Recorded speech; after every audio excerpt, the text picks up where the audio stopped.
protected and promoted. Further,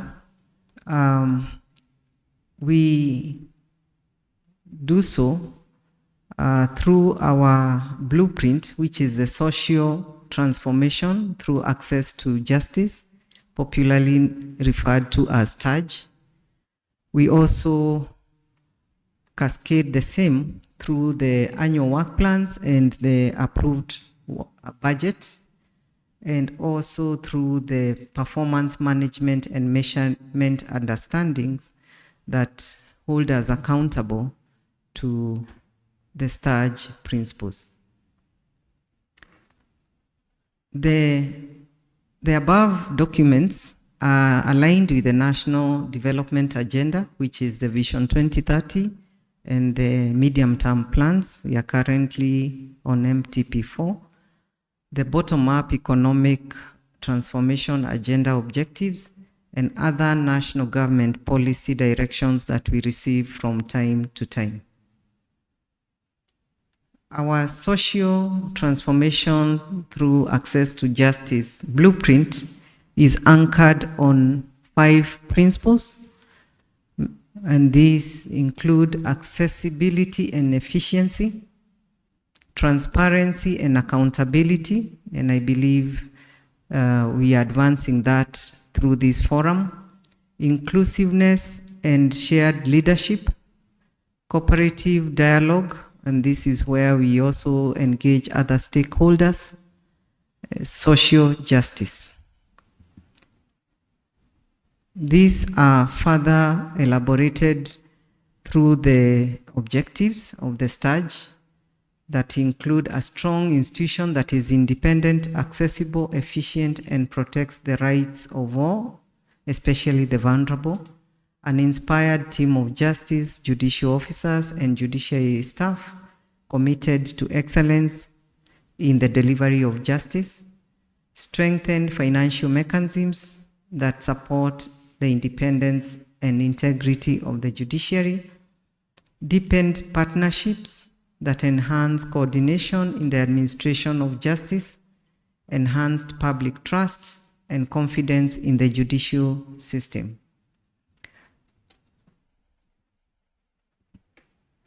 I think I'll go straight to the performance of how we spent the funds that were allocated to us in 2023, 2024. And we will look at both financial and non-financial achievements. In terms of financial, we recorded absorption rates of 98% for recurrent budget and 66% for development in the last financial year. Over the last 3 years, we have averaged at 95% overall, and the absorption rate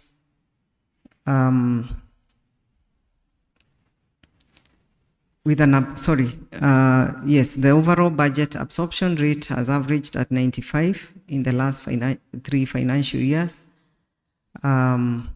with last year being at 96%. And this, I must say, it's highly affected by lack of exchequer at the end of the financial year.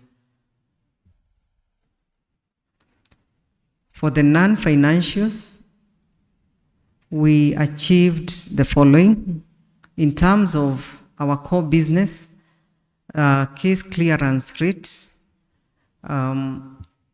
we recorded a case clearance rate of 99%. In terms of case backlog, we were able to reduce the case backlog by 10%. For mediation, which is one of the other alternative dispute mechanisms we are embracing, we were able to have a total of 6,136 matters referred to mediation, out of which we had 5,418 settlement cases that were concluded, and that registered a settlement rate of 55.9%.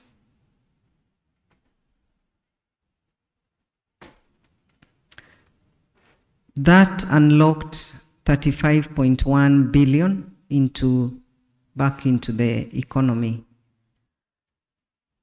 In terms of enhanced access to justice, we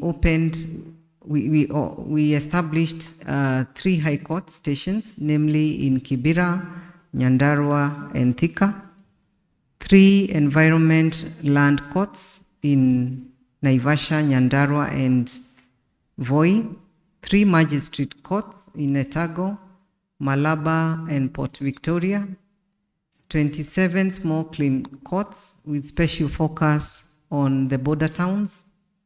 2 tribunals also transited to the judiciary, and these were the Capital Markets Tribunal and the National Examination Appeals Tribunal.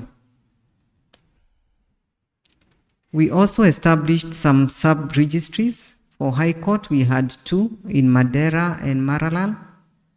For the Environment and Land Court, we established a sub-registry in Lodwar. For the Employment and Labor Relations Court, a sub-registry was established in Voi. And for the Court Annex Mediation, 9 sub-registries were established in Homa Bay, Voi, Garissa, Keno, Isiolo, Marsabit, Makueni, Nyahururu, and Narok. We also conducted court circuits. As you are aware, we are not represented everywhere, and therefore we do court circuits, especially for the superior courts. And the Court of Appeal conducted 28 circuits where 155 cases were resolved. The High Court conducted 34 circuits where 1,393 matters were heard and determined.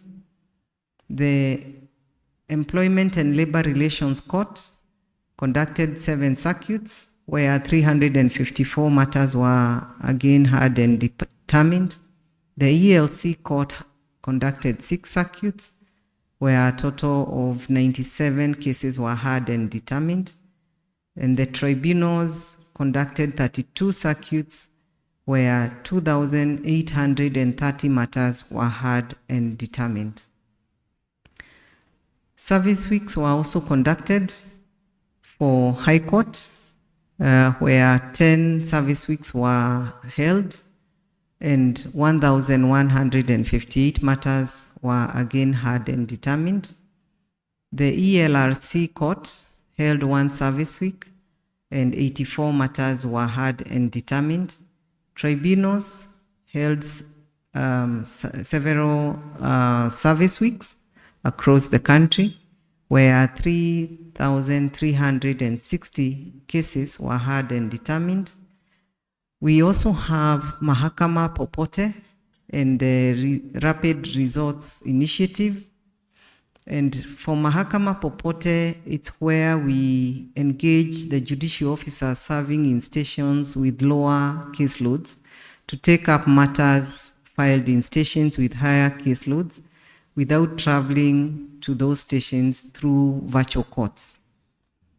And with that, under the year under review, 7,665 cases in Milimani Commercial Court, Mombasa Magistrate Courts, Nairobi Small Claims Court, and Thika Small Claims Court were distributed to judicial officers in courts, in other court stations with lower caseloads. And out of that, we had 6,269 cases that were resolved. Through the RRIs, we had 12 of them at various high courts throughout the country, and 1,585 matters were again heard and determined.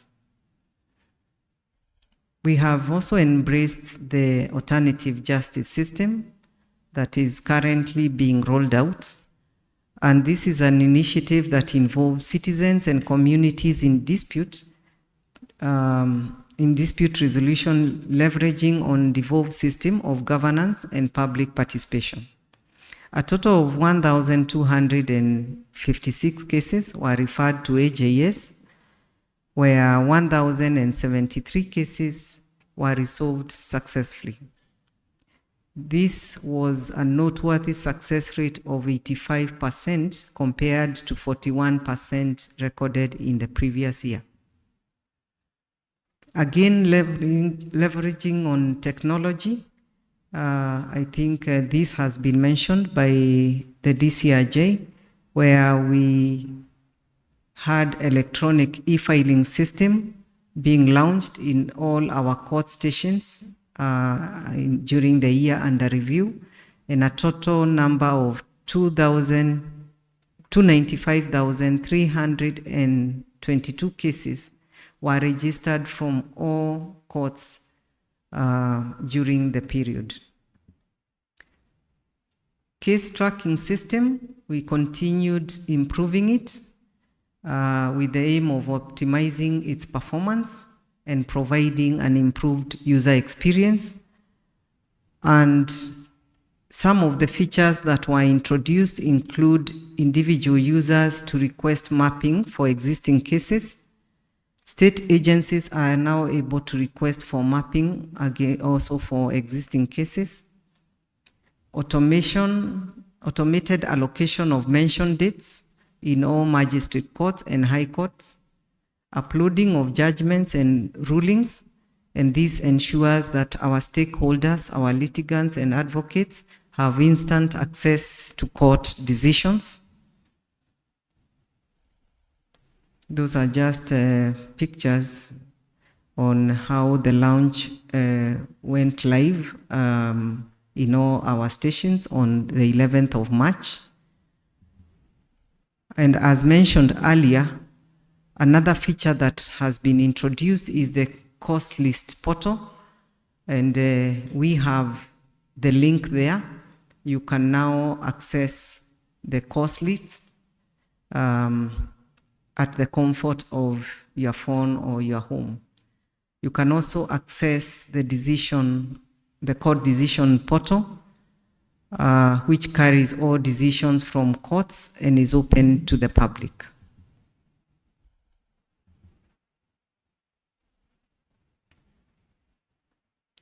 We also embarked on digitizing the old records. As you are aware, as we rolled out the e-filing, that is for the new cases. But the old cases require digitization, and here we were able to engage the youths through the Ajira program. 1,040 youths were engaged in various court stations to scan the old files, and a total number of 325,651 court cases were digitized. Further, 1,672 records relating to sexual offenses were scanned and uploaded to the Sexual Offender Electronic Register. We also established a National Transcription Center, and the goal here is to improve the accuracy and timely production of court proceedings. And during the year under review, a total number of 1,476 records were transcribed. So those are the dashboards. We introduced a data tracking portal that provides virtual links to each judge and judicial officers and notices to alert the litigant on any event that may affect the court sittings.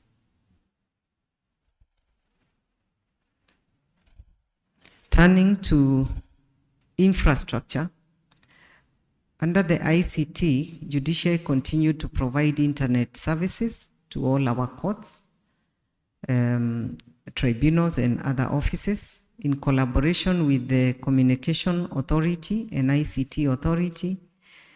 LAN infrastructure in 42 sites was installed, and 72 sites were connected to the National Optic Fiber Network Backhaul Initiative, known as NOFB.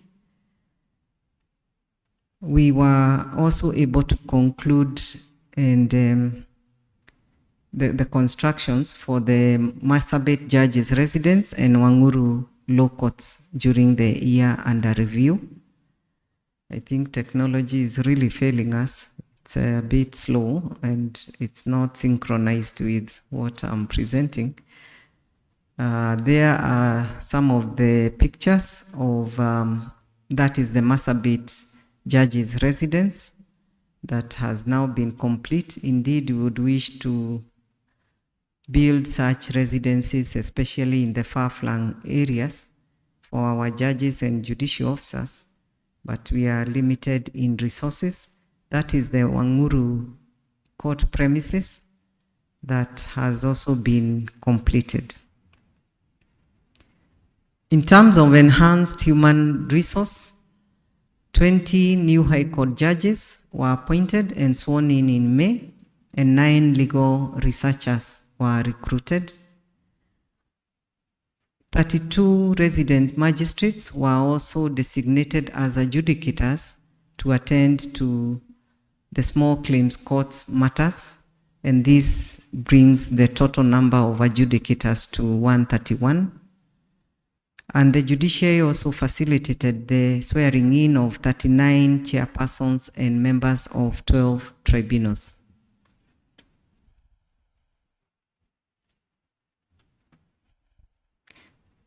Those are just pictures of the judges that were recruited and sworn in, and the members of tribunals being sworn in. And now we can turn to the proposal that we are making for the budget for the next financial year, 2025-2026. We budget under program budgeting, and the judiciary has one program, which is the dispensation of justice, that has 2 sub-programs, that is access to justice and general administration, planning and support services.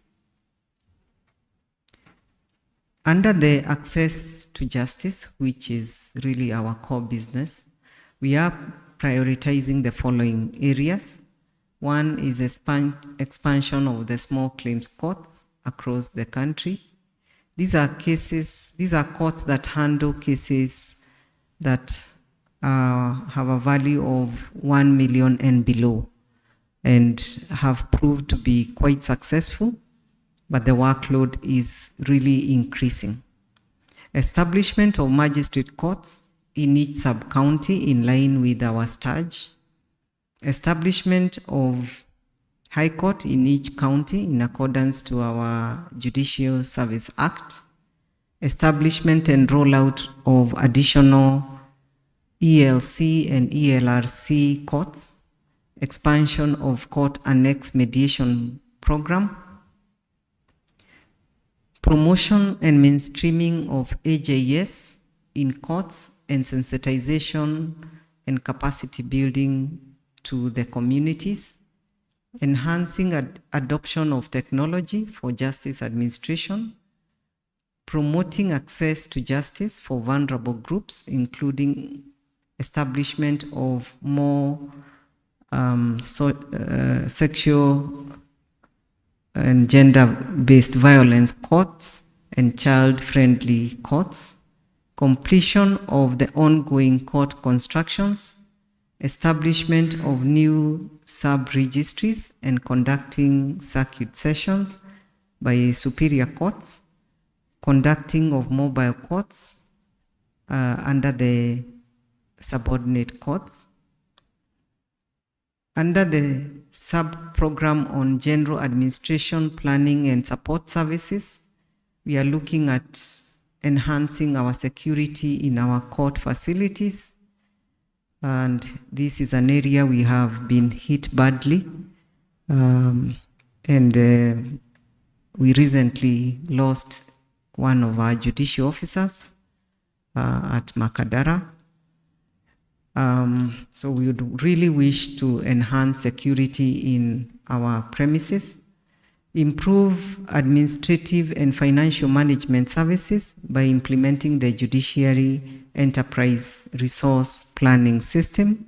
This is an internal system that we want to improve our administrative and financial management services so that we are able to serve the courts better.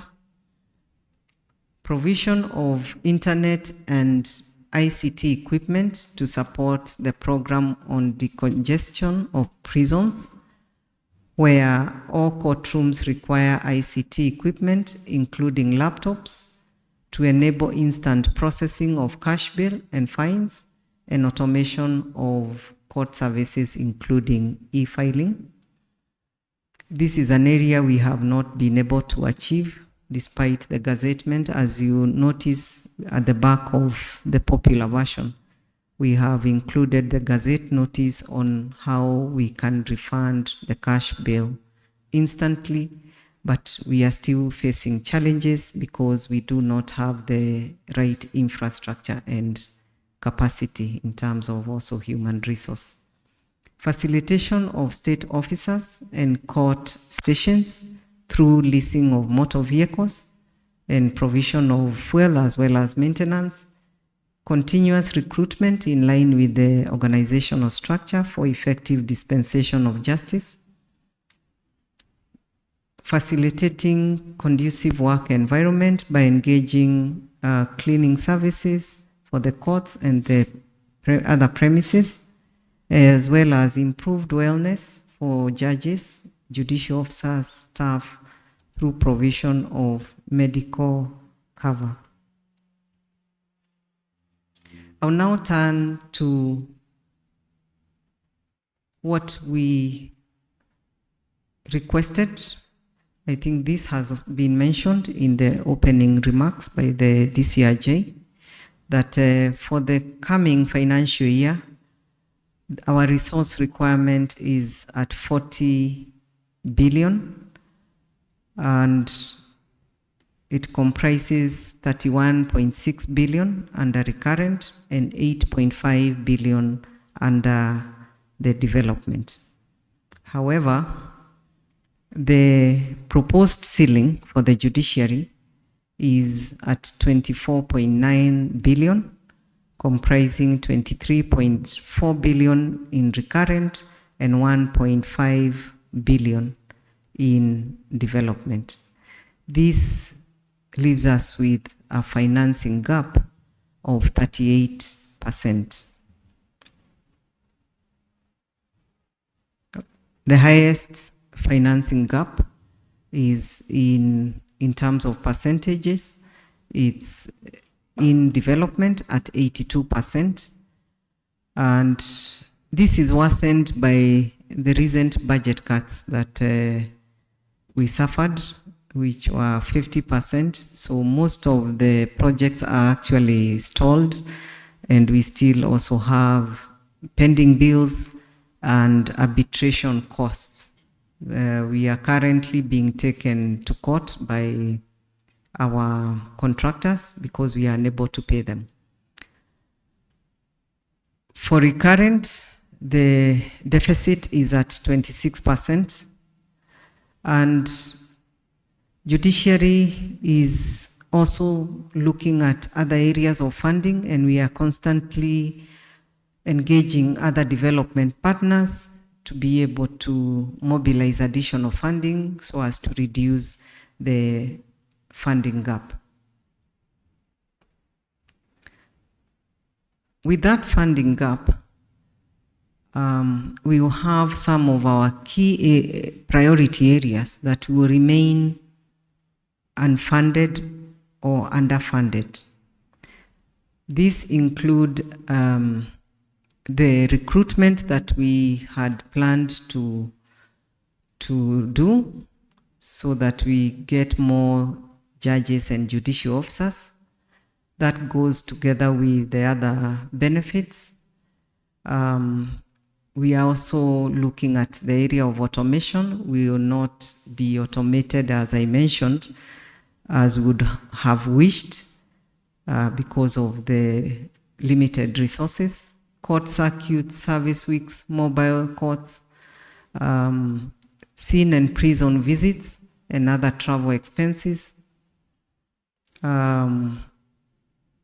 We are able to hold jurisprudence enhancing justice dialogue forums for our judges and JOs that would have wished to have open days where we sensitize the public on our mandate. Leasing of motor vehicles for our judges and court station to enable them to attend to court and scene visits. Capacity building for staff, operationalization of courts, establishment of sub-registries, witness expenses, pro bono, mediation, and other office operating expenses. As we are speaking, we have huge pending bills for our pro bono and mediation fees that we crossed over with from last financial year due to lack of exchequer, and even the allocation that was there this year also suffered budget cuts. So we are unable to meet those payments. We will also not be able to facilitate fully special benches that keep on coming from time to time. So those are just some of the highlights of the areas that remain unfunded or underfunded. And as I've presented, I think the underlying challenge, main challenge, is the insufficient funding. And over time, we have received half or less than half the resource requirement that we have requested for. We are also saying there is lack of uniformity in the pace at which the justice sector players, other justice sector players, are implementing digitization. And this is a call that the other justice players be also facilitated so that as the judiciary moves on with embracing the ICT technology, we don't leave other justice players behind because a case cannot proceed without them. There is also inadequate and poor infrastructure. The issue of security is key for judiciary. It remains a challenge. We also have increased cost for pro bono services, and this has been brought about due to change in the payment policy. We are now paying per accused, and the cost has also gone up. These inadequate adjudicators to cope with the increased workloads in the small claims court, and this is causing a lot of burnout for our magistrates who have been designated as adjudicators. And our recommendations, therefore, is one, to have an increased budget allocation so that we ensure that all our key areas are adequately funded. Automation, I think I've mentioned this, that we are seeking that our other players are well facilitated. Court infrastructure, we are seeking to partner with county governments and other stakeholders to provide land and court construction, and we have benefited a lot from the county governments and the CDF, where we have courts that have actually been built under CDF, and we provide the manpower and other facilitative facilities. We have also benefited from getting land in some counties where we hope that we'll get resources to put up our buildings. On security matters, we are saying we will continue engaging the Inspector General of Police to enhance the security and capacity for the Judiciary Police Unit. Pro bono, this is an area we are really struggling with, and we are not able to pay our advocates on time. And we are suggesting that the National Legal Aid Services be adequately capacitated so that they are able to facilitate with pro bono services sufficiently. Currently, they are only in Nairobi, and they have not been able to take up all the matters as preferred. Human resource capacity, we are saying that we need to recruit more magistrates and enhance the numbers of adjudicators for especially our small claims courts. So that's just a highlight of our budget proposals. I wish to stop here and thank you very much for listening. And I welcome my colleague from the JSC to make her presentation for JSC. Thereafter, we will open it to plenary to get your feedback. Thank you very much.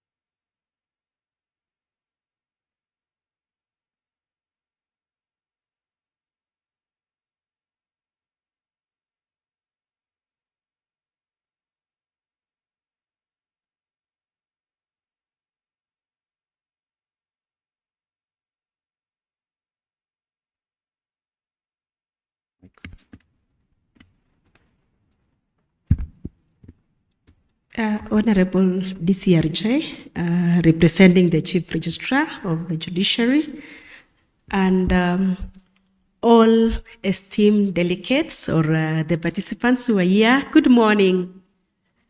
Thank you so much for coming for the panel, for this public hearing today for presentation of Judiciary and JSC budget. So I will take you through the JSC budget. Just waiting to see whether it's displayed. Okay, thank you.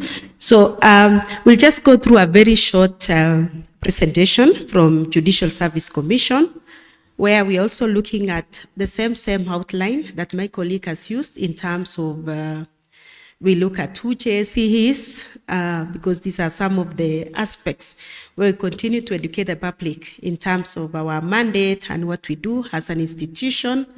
We'll also go through, in the last 3 financial years, the government does, of course, MTEP, which is a rolling budget. And we look at what we achieved with the money that the public gave us, or the money that taxpayers gave us in the last 3 financial years. What did we implement? We look at the proposals for the next financial year, specifically 2025, 2026, and any challenges that we've encountered or as we continue with this budget making. So that will be just the outline of the presentation that we have today. So Judicial Service Commission, this is an independent commission or an independent institution which is established under Article 171 of the Constitution, and specifically to undertake 6, the mandate or the functions that are outlined in the Constitution, apart from, of course, the other functions as you continue to implement. So 1 specifically is to recommend to the President persons for appointment of judges. So all judges in our courts, where you see the high courts, the courts of equal status, the Court of Appeal, the Supreme Court, all of them have to go through the recruitment process from the Judicial Service Commission before the same is recommended to the President, because that the President is the one who is given in the Constitution to appoint. Then the second one is to review and make recommendations, issues on the condition of service of judges, judicial officers. Judges and judicial officers, we'll talk about apart from their remuneration, because their remuneration is actually set by SRC, and then the staff of the judiciary and JSC. The third function is to appoint. We appoint registrars, magistrates, and other judicial officers, and of course all the staff of the judiciary. So, which means if you have the role of appointment, you'll also have the role of discipline in case, of course, performance reward and discipline in case of any issues that is raised or complaints that we get from the public or from whichever place. So the fourth one is to prepare and implement programs for continuing education. We know with the changing landscape, there are so many things that come in our country, new things that come in, and it means that our judges and our judicial officers are supposed to be trained so that they are able to deliver that justice with the current information that they have, or the current, yes, so that they are also up to speed to what is happening in the world. So the fifth one is to advise the government on improving and efficiency, or that is improving the efficiency of the administration of justice. So that in case there is anything that the government can intervene, well, as a commission to give those advisories, and then lastly to receive and consider petitions for removal of judges from the office of a judge, because we're saying once you go through the process. So in case of any complaint or any petition that we receive from the public, then we have to investigate, and if we go through the process, investigate, and of course, if it's really found that it has grounds, then the same can be, will be taken to the President for formation of a tribunal so that you can complete the process of removal. As a commission, what is our vision? Our vision is the Commission of Excellence in promoting and facilitating an independent and accountable judiciary. So the key word there is that independent and accountable judiciary, and I believe that is when you are knowing now why we have to, like we are presenting these budgets together, because you see at the end of it all, we are the oversight or institution. We're in charge of a number of things, making sure human resource, making sure there is efficiency and effectiveness. So the mission is to promote an independent and accountable judiciary by providing oversight, we do capacity building and constructive stakeholder engagement. And all this, you'll be able to see as we continue presenting what we have here today, so that you can look at, because all these are aligned to our function, aligned to our provisions in the JSC strategic plan.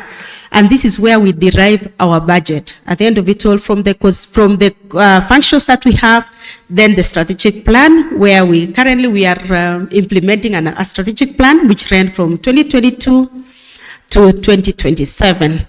And it has the 5 outcomes or the results that we envisage to get. And one is efficient, effective, accountable, and transformative administration of justice.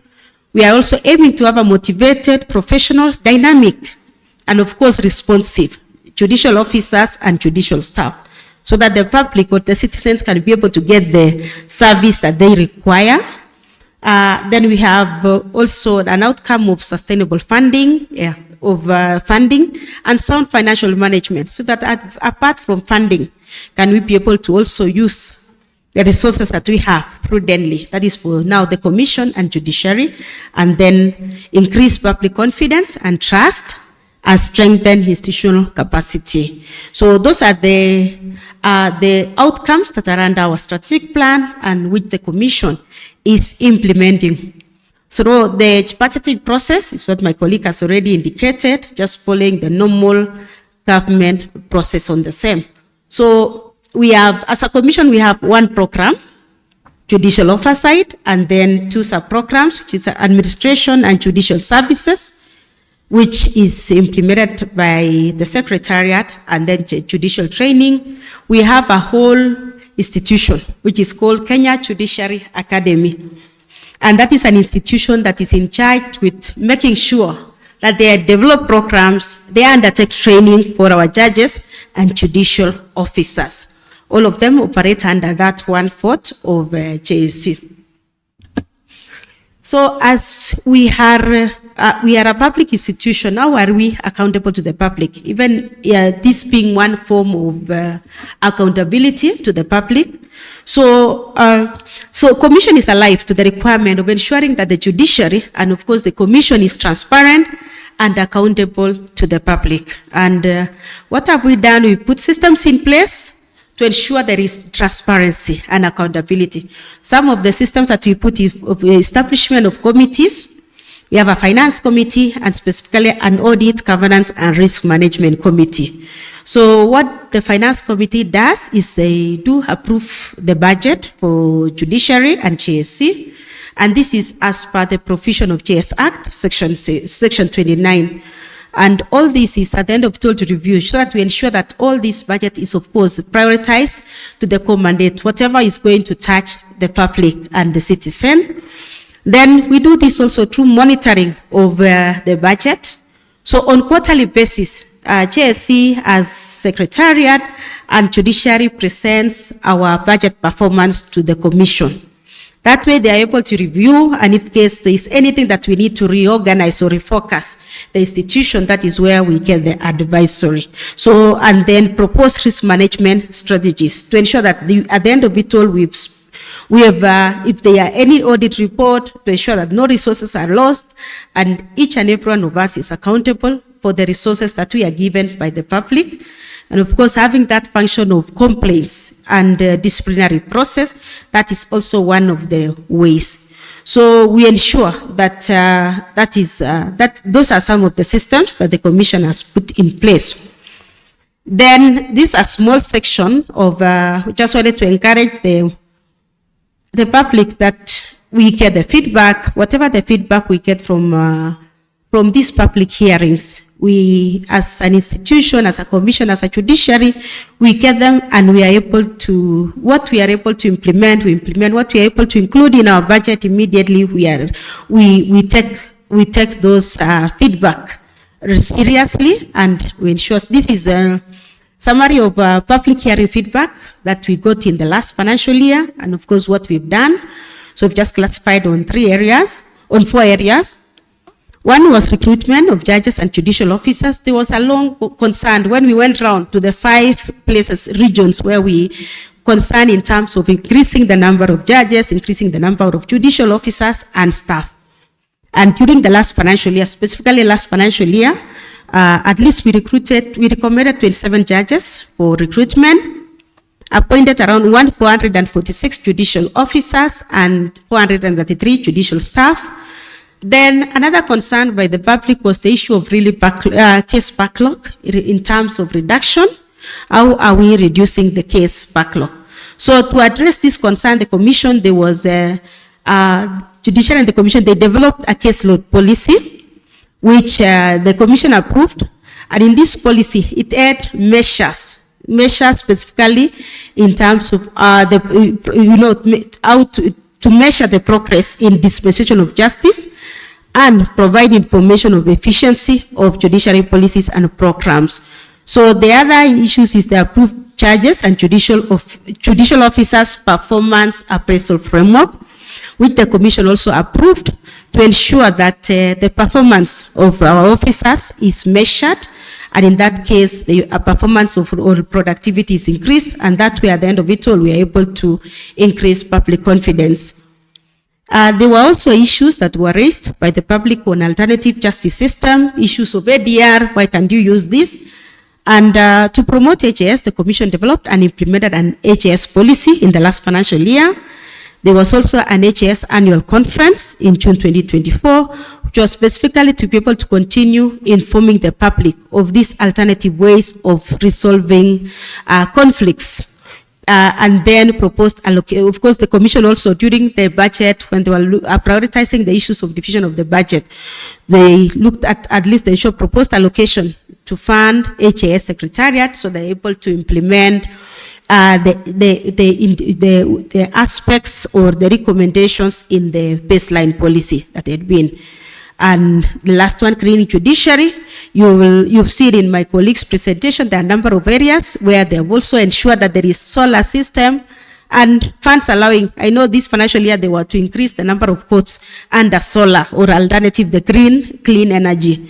So this was only affected by the budget cuts that they had in this financial year. But those are the policies that are being promoted. So for the last, when we look at the last 3 financial years, what have we done as a commission with the money? So in the section of enhancing human resource capacity, this is linked with what my colleague has presented, but specifically for the 3 financial years, one was on nomination of judges, the issues of recruitment of judicial officers and judicial staff.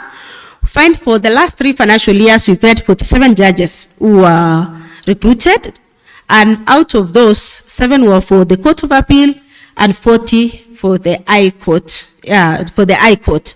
So also, when we look at the issues of the judicial officers, the commission appointed 158 judicial officers, and this included, of course, this is around 159 that include the chief registrar. You remember the term of our former chief registrar ended in March this year, that is March 2024. So the commission recruited the current chief registrar, and then other judicial officers. These are magistrates, these are members of tribunals, these are the members of tribunal, magistrates, and other officers, cadis, among others. Then we also recruit 1,825 judicial staff to facilitate operationalization of new court stations. They are the small claims courts, which you've seen, they were established. So to operationalize, of course, you have to ensure that you have the staffing in that place. Then also the commission approved a CHIRA program, which was to ensure that we employ our youth so that even as we go through automation in judiciary, then we are using our youth to digitize the court documents. So what the commission did was to approve that CHIRA program, and of course also recruited the CHIRA agents who have been dispatched to various stations, court stations in the country. Then the other area apart from recruitment, there's also the promotion of judicial officers. You remember one of the outcomes that we require as a commission is to make sure that we have a motivated workforce. So this can be done also through promotion of judicial officers. 272 of them were promoted in the last 3 financial years, and also 1,853 staff. Also, in terms of improved terms and conditions of service for judges and judicial officers, the commission held consultative engagements, especially on the remunerations or benefits in terms with SRC. And they had a number of engagements so that to ensure that what kind of revisions are they doing as they continue to review the salary reviews that this SRC has been undertaking. And this led to implementation of the first and the second phase, which was done last financial year. So in the second area of petitions and complaint management, the commission had and determined around 221 petitions against judges, around 119 complaints against judicial officers. You will note that you will find that these other 119 are a bit fewer. It's supposed to be increased, but the process of complaints against judicial officers, when you talk about magistrates in the court stations, it starts with the office of the CJ, or it starts with the judiciary. So there is an office that deals with that. So whatever is escalated, so that at the end of it all, what looks like it can lead to dismissal, those are the ones that are escalated now to the commission. And those are the ones that were done by the commission. Then to enhance ethical, of course, conduct among judges, judicial officers, after development of the Judicial Service Code of Conduct and Ethics Regulations of 2020, which were cassetted, the commission sensitized. They went through when they were having some court visits around. So they did a lot of sensitization, and currently every judicial officer, every staff is required to sign, so that we just commit to the proper or ethical conduct in as we continue dispensing our day-to-day or dispensing justice to the mwananchi over there. So the other area is on infrastructure development. And what the commission do was to support the judiciary infrastructural development through review of the judiciary budget. So when it's being implemented, when the budget is presented, so the commission looks at it and to ensure effective prioritization of construction. And some of the aspects or policy pronouncement the commission has given was the issue of just concentrating on the ongoing projects, the ones which are almost complete, so that at least every financial year you can have complete projects, so that we don't have all the projects at different stage and then we are not using because of the resources which are a bit constrained. So you are not able to do, to be able to complete all the projects at once. So, and then they also regularly review and monitor the status. So on quarterly basis, the judiciary also presents that status of the court's constructions to the commission, where they review, give feedback, so that we can find ways of enhancing and ensuring that we complete these projects on time within the provided resources. Then the commission also held engagements with committees of parliament because of resources, and of course the executive, the national treasury, and the other institutions, just on issues of facilitating. How can we be able to get funds or resources for construction of courts? And on the same breath, we held engagements with the 32 county governors, and when the commission, or when we went around, we were able to have engagements with governors. So a number of governors either able to donate land to the institutions of judiciary, or others even donated some buildings so that they can be able to set up or operationalize a court. All this in the aim of getting at least a court in every sub-county in the country. And so in the area of access to justice, what the commission has done is to review and approval, of course, of the budgets, the procurement plans, and then facilitated setting up of small claim courts.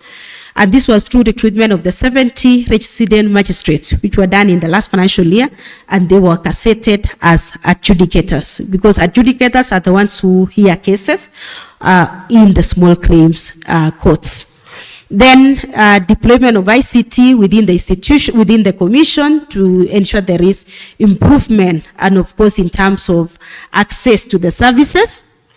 Then we held the stakeholder engagements and public outreaches, and where we've talked about, apart from the institution, we've talked in holding engagements with the National Assembly, also hold engagements with the judiciary, the head of court stations, various leadership associations like the Kenya Magistrate and Judges Association, Kenya Judicial Staff Association. So we held a number of meetings with them just to be able to get the feedback. What would the commission, how can we improve?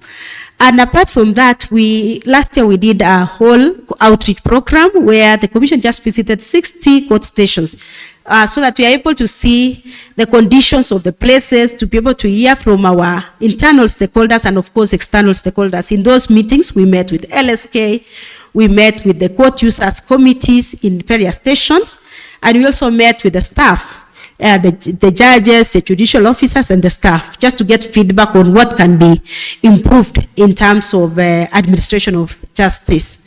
And this is where, apart from there, we also went to the 32 counties where we met the county governors. And all this to help us as an institution to identify areas of improvement.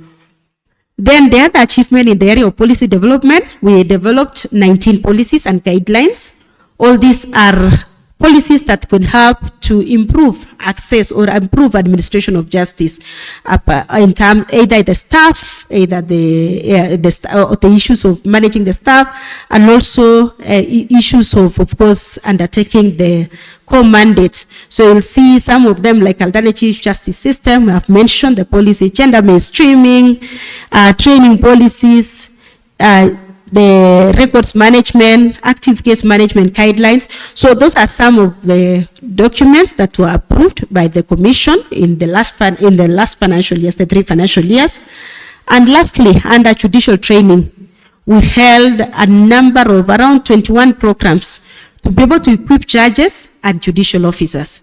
Because we've indicated that there are many things that are changing every day, and so there are many thematic areas we ought to ensure that our judges and judicial officers are capacity built to be able to deliver to be able to undertake the role that is being given to them. And some of the areas that they were trained on during those period was issues of ICT, issues of anti-money laundering, the HAS, children and gender mothers, the international labor standards, election disputes resolution debriefs, remember, after every election. So we also either the training or debrief so that it can inform the next circle. And many other trainings that were, and also including the colloquiums where judges are able to meet with other judges and have peer review on terms of what they are doing in their courts. We also talk about magistrates colloquiums.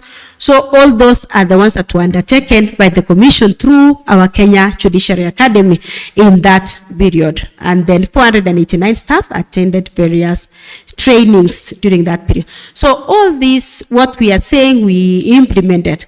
But we implemented all those through the budget that we were given by the government.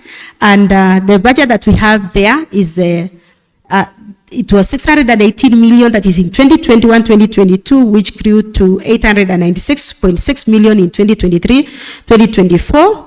And you can see the respective actual expenditure and ensuring the absorption rate of around 98% in the last financial year.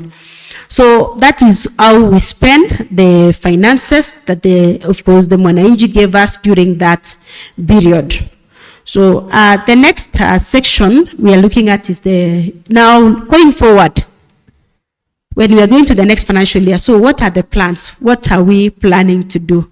And what are we prioritizing? And just as lining, all these are aligned to our mandate or the functions that we've already highlighted earlier. So one is to recruitment, or we're planning to recruit 20 judges, around 50 judicial officers, and 500 staff. And all this, of course, money allowing. Some of them are to already fill the existing gaps, and specifically some are replacements, because, of course, as we continue growing, there is either exit of staff, either through retirement, resignation, or any other natural attrition in them. So the Commission will ensure that continue to recruit, and that's why we continuously look for funds, so that, of course, it's all aligned. When we have the funds for PE, we are able to recruit so that we can handle that staff gap is quite a high one. When we are also planning to review and approve another 15 policies to improve efficiency and effectiveness. And these are the policies that are outlined in our strategic plan as a Commission, which include the Human Resource Master Plan, the alternative dispute resolutions, like diversity policy, among others. Those are some of just a few policies that we will look at as a Commission in the next financial year. The other priority is for complaints, saying how do we enhance processing of complaints and disciplinary cases that are brought before the Commission. So one is to implement the petition and complaints regulations. Currently, we are developing a petition and complaints management regulations, which is actually has been approved by the Commission, so it should be able to go now for Parliament for cassettement, so that it is giving a clear way of a clear process of handling disciplines and complaints within the Judicial Service Commission. So we'll also, in the next financial year, we need also to enhance the capacity of the directorate. We established this directorate in the last financial year, and we need to enhance the capacity by ensuring that we now have staff, and then we have equipment or tools, so that they are able to fast track and complete these processing of complaints in a fast manner. And then we also want to set up at least a system to track the process and to fast track the processes of complaints and disciplinary management. The other area, priority area for funding, will be on building capacity. That's why we need money to continue to equip our Kenya Judiciary Academy to ensure that they undertake induction for these recruited judges, judicial officers and staff, to continue training or capacity building the judges, judicial officers and staff on the different areas, the areas we've talked about, and then continuous training on emerging issues, and then also the plan to hold judges and magistrates colloquium, the one that we will be able to work with the funds that have been provided. The Commission is also prioritizing undertaking the issues of stakeholder engagements, and this is one of the routes to ensure during public hearings, want to do also public education and awareness, because that is one of our challenge that we are seeing, that the mwananchi out there has a little, so much in terms of limited information on some of or the mandates of the Commission, and how we can help. So continue to have engagement, and we also go to courts just to continue seeing, to be able to help and give feedback on improvement of the service. Or at the end of it all, our aim is to ensure we have efficient and effective judicial system in our country. So the requirements that we require to undertake that, what the DCRJ had mentioned, is 1.9 billion. Although the allocation that we have currently is 820, so we'll still have a shortfall of 1.1 billion. And in this current financial year, the printed estimate was 902, and we were affected, of course, by the budget cuts. So our whole 242 million was reduced, which means there are many other aspects that we had planned for this year, which will now have to move to the next financial year in terms of implementation. So those are the resource requirements and the resource allocation. So lastly, the last section is on the challenges. So from all that we presented, you've seen even the last slide that we've looked at is the issues of funding, of course, insufficient funds for the operations and budget cuts. Because like at the beginning of this year, when you have a very big budget cut of 27% of your budget, that it means it seriously affects all the programs that had been approved at the beginning of the year. And all issues of this fund, what has it affected? Issues of physical infrastructure, and like right now specifically for our Kenya Judiciary Academy, where they just have an office space. So this is a training institution, but they don't have a place where they can do the training. They have to do them from one hotel to another hotel. So those are some of the challenges. Otherwise, if we had funds, and that's what we are trying to get resource mobilized for constructing of that academy, and then inadequate staffing levels also, because of when you have less funds, we are not able also to fill the staffing levels of the Commission. Currently, we operate at 7% of our capacity as an institution. And that's around 69 officers in the two institutions. That is at the Secretariat and the Kenya Judiciary Academy. The other challenge that we've had is the low level of awareness of the Commission mandate. And specifically, it's on the mandate on handling petitions and complaints against judges and judicial officers. This leads to filing of numerous petitions and complaints, and specifically on the areas where the Commission has no mandate. Because you find, of course, you know, when you go to court, you'll always have one person will lose a case because it's a petition. At the end of it all, it's either one will get with a favorable judgment, another person will go with an unfavorable judgment. So what we've observed is that every time there are those judgments, the next thing that comes is that a complaint comes to the Commission, specifically, and of course, maybe in terms of saying that the judge was, did not do, either the judge or the judicial officers did not do the work that they are supposed to do. And we find a number of them are on the decisional independence of the judge or the judicial officer. So which means we require really, they start low level of awareness, because what we are handling is the gross misconduct. So we need to do a lot of public education, so that also the public knows what contains, what is a complaint, what should you complain about. It's not when an officer, because we always have the stages of appeal. When you are not satisfied with this, you are able to just go to appeal to the next level of whether if it was magistrate courts, you can go to the High Court and the others. Then there is a challenge on delay in enactment of some legislations. For example, the tribunal bill, I think has been in that line in Parliament for a very long time. There's also judges' retirement bill that is yet to be enacted. So that affects, of course, when you talk about streamlining the operations of the tribunals. So that is, those are the challenges and our recommendations. Of course, the issues of enhancing of the budget as we continue praying for improvement of our country. We are also thinking of other ways of where can we prioritize and raise resources. There is also the need to fast track enactment of the bills that are before Parliament, and then to allocate, if there is need to allocate at least more funds for public education and awareness programs. So with all those, with a few remarks, thank you so much for listening to me, and I beg to just stop at that point. Thank you. And we really welcome your feedback, your proposals, so that we can be able to enhance our budget proposal as two institutions. What can we do better as an institution? So we welcome your remarks and your proposals. Thank you so much. Let's give the two presenters a round of applause. Yeah, they have given us a very detailed proposal. They have given us a lot of details that we may need so that we react on the budget for the judiciary, the JSC. At this juncture, I would like to invite comments, reactions, opinions, contributions. We shall have microphones moving around.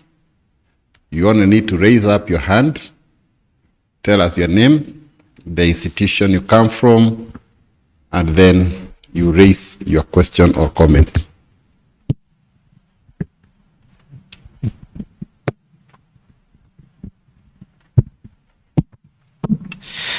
Thank you so much, Deputy Chief Registrar of the Judiciary. I'm sorry you didn't get time for introduction, so up to now, I'm not sure of your name, but I've Googled. It's Paul Ndimo. I hope I'm right. I'm sorry for that.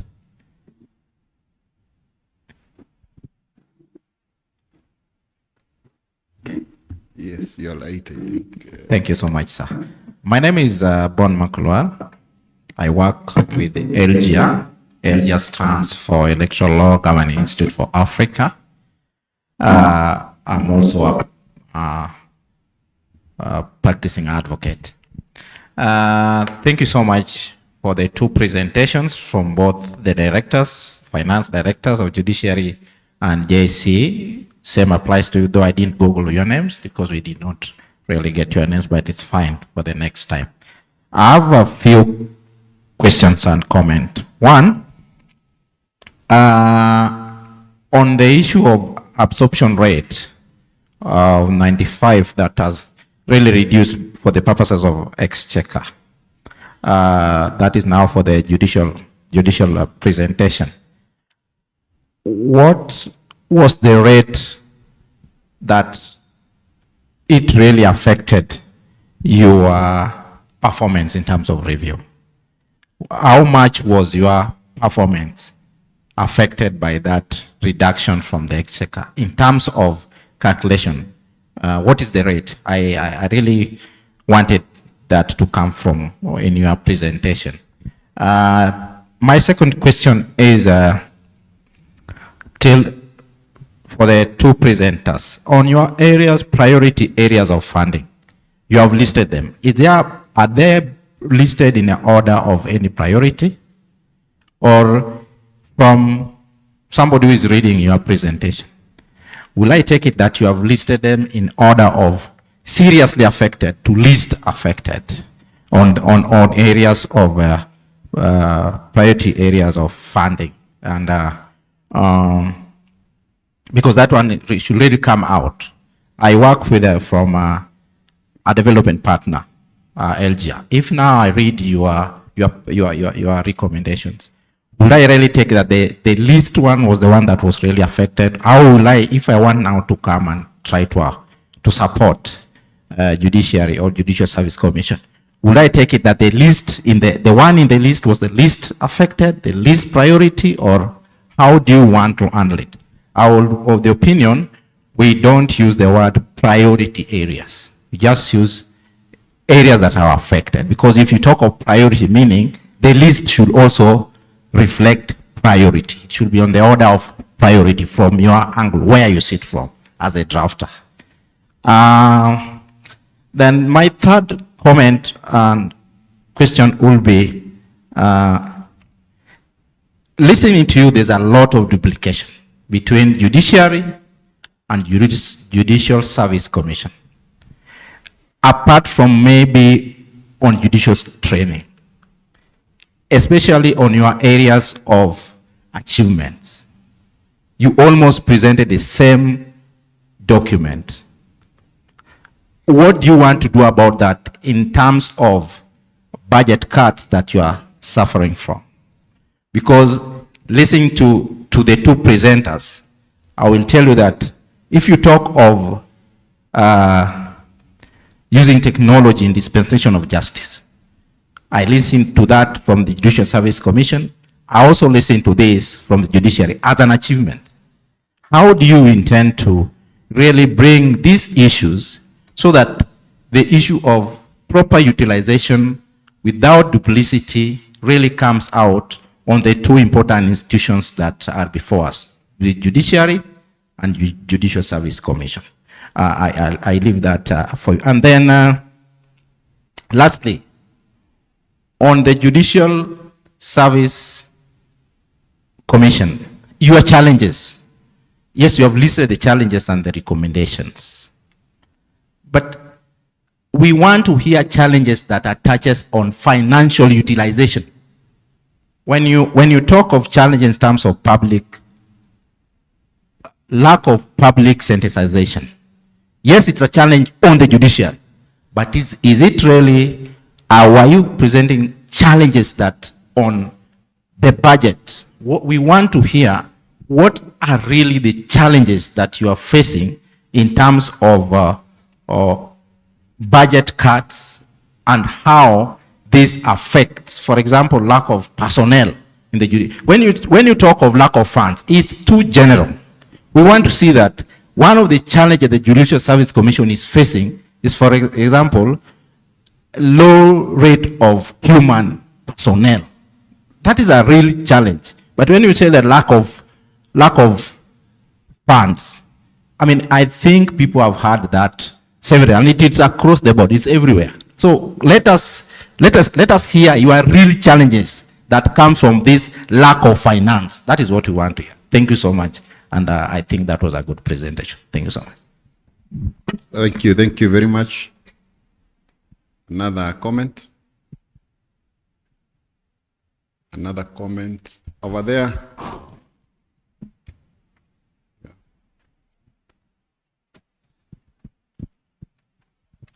Thank you very much for two excellent presentations. My name is Karumba from the Nairobi International Financial Center Tribunal. I'm a realist, and I'm just wondering, and I think I want to emphasize the point of how judiciary and the GSC can collaborate to save on costs, on use shared resources to enhance the said goals. And I think the reality is, in my work, sometimes I interact with I know what is happening from a physical space. And even with the budgets and requests, most likely, and given the trend in the last few years, they will not be probably met. So I don't know whether there is a situation where you can budget less, which is more realistic, or it will all end up being facilitated less. But my key point I like keeping my questions short, is maybe as you also budget, there's also the other aspect of income. Yes, there's a treasury appropriation, and I would have loved to hear some of the innovative financing strategies that you are thinking about. For example, engagement with development partners. I would never suggest increasing fees for court users, and other strategies to enhance your goals. And I know IT is one of them, but maybe a bit of more color around what do you do in the reality that you currently face. Thank you. Sorry. What do we do in the reality we currently face? Thank you.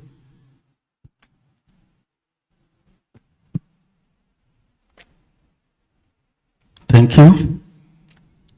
My name is Felix Oma, and I'm coming from the Witness Protection Agency. First, we want to stand on the protocols observed. We want to appreciate the support given to the witness protection matters by judicial officers and judges. The issue we want to echo is about the expansion of ICT witness protection infrastructure in our courts. And as we look at this budget, we are saying that we may need to improve on conferencing and video links, secure witness protection boxes, and voice distortion. Thank you.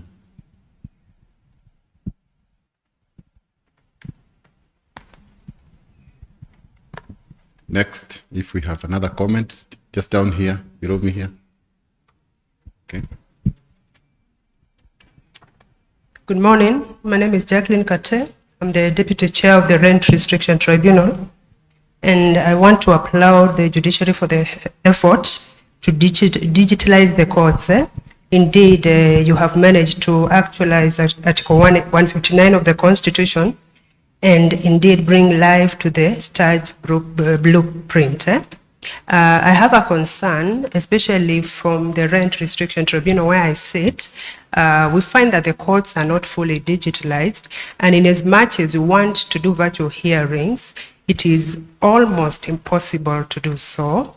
The nature of clientele that we receive are highly vulnerable because most of them need immediate resolution of their disputes, because you find that some of them have their houses closed, they slept outside, but then again we find that they are not able to access justice from wherever they are because of probably they are poor, they cannot afford. So my request is that if you are able to visit some of these tribunals and establish the circumstances under which we work in, so that you make it possible for some of those complainants to be able to access virtual hearings. I think that would really help. I have one concern. You've said that your budget is always reduced by half each time you present it. What are the reasons given to you for the reduction? Is it that you do not have enough justifications for your budget? Because I believe if the budget is cut down, then you are not able to fully discharge your mandate as a judiciary, and that means that the public is not able to enjoy is not able to enjoy the fruits provided for under Article 159 of the Constitution. Thank you. Thank you very much. As you move the mic, I also want to invite comments from participants who are participating online. They can as well set their comments on our platforms, and we'll be able to respond to their queries as we wait for him. Yeah. Thank you so much. I'm Gilbert Wayongo. I want to appreciate the JSC and the judiciary as a whole for the construction of new courts, especially in Mashinani. But I have a concern and a recommendation. With the budget cuts now, we realize that the judiciary is now suffering and it's unable to meet some of its goals. But my question is, why is it that the judiciary cannot consider, for example, redirecting some of the resources? You realize a court is being built in Mekatilili or Rwenzori, where it's serving like 1,000 people, a population, and this as 5-story building. While a court like Milimani Commercial Court, that is a very, very busy court in Kenya, judicial officers are sharing a chamber, judicial staff cannot have a space to sit, and the JSC is constructing a court which is a 5-story building, where at the end of the day, you realize there is only one judge in that building, 3 judicial officers. They are utilizing, for example, 1st floor, 2nd floor, while 3rd and 4th floor and the 5th floor is empty. And a court like Milimani, that's a factory, is lacking space. I really wish to recommend that the JSC, as you recommend, as much as you are impressing Article 48 of the Constitution, where we have access to justice, I really recommend that if it's possible, you can make a construction of a building that is maybe 1 or 2-story building. Then other funds can be used to construct more courts, because sometimes it's a shame that this is the headquarters, but most of the courts within Nairobi are in a very bad status, and judicial officers and judicial staff and judges are not even willing to serve in Nairobi because of the poor status of the buildings in Nairobi. That's my recommendation, and thank you so much. Thank you very much. I think we can have the last question there, then we first have a response, then we have another second round of comments. All right, thank you. My name is Angelica Mecha. I work with LSK, and I really appreciate the invite for today. Mine is just a contribution, noting that as a stakeholder, bringing in our members as judicial officers, I know they cut across. So when we hear complaints against judicial officers, it hits all. So we want to enable a situation where we are able to critique the the JSC, and we know we have our representatives there, and then we feel the output of those complaints, because most of our complaints are channeled through the bar bench committees. And it's a really positive thing that has been perpetrated over the years. We feel best if our recommendations through the bar bench are able to be implemented. Thank you. Thank you very much. I will ask our facilitators to comment on the issues that have been raised. Welcome, Honorable DCRJ. Yeah, thank you very much, MC, and our guests. We really appreciate your comments and your feedback. Really, this is the purpose of this engagement. We are very open, as I indicated at the beginning, on behalf of the Chief Registrar, that we are here to receive, open feedback, so that there are areas of improvement, including even in the manner of presentation. I remember last year we had a comment about how we present our report, and I think that was factored in. So I'm saying that just to also ride on the very first question by our colleague from LGR. I'll answer a few questions, but my colleagues who are here, Director of Finance from both the Judiciary and JSC, will also take some of the questions. So you asked a number of questions about performance affected by absorption. I think that I'll leave that to the Director of Finance, both for Judiciary and for JSC. I think on the issue of the duplication, there was a question about the challenges, specific challenges on financial utilization. That again, the Director will respond. But I think one of the purposes of this engagement is for us to also just broadly let you know, as Kenyans, what are the challenges that we face. So we not only speak about the specific challenge that relates to finances, but rather broadly, what is it? Because when you look at a challenge, not necessarily financial, you probably can see a correlation in the performance, because we are also reporting on performance. So it is important that we also bring other aspects. But I also get the point, and we get it, that it is good for us to be very specific when we are talking about an issue like, inadequate finance or a problem of personnel. What specifically are we looking at? So that comment is taken. Bwana Karoba, thank you very much for your pragmatism and your comment on how we can, synergize the issue of our resources. I will tell you, in terms of having innovative approaches to getting resources, we have a very robust campaign on resource mobilization. In fact, we have a whole unit that is called the Resource Mobilization Unit that engages with development partners so that we are able to try and bridge the gap. And we have actually seen some very positive outcome from that, because we realize that we will not be able to get adequate funding from government. And in fact, LGA is one of the partners that has helped us in some of the areas. When you look at things like electoral justice, we have got funding that has come from the World Bank to support some of our programs.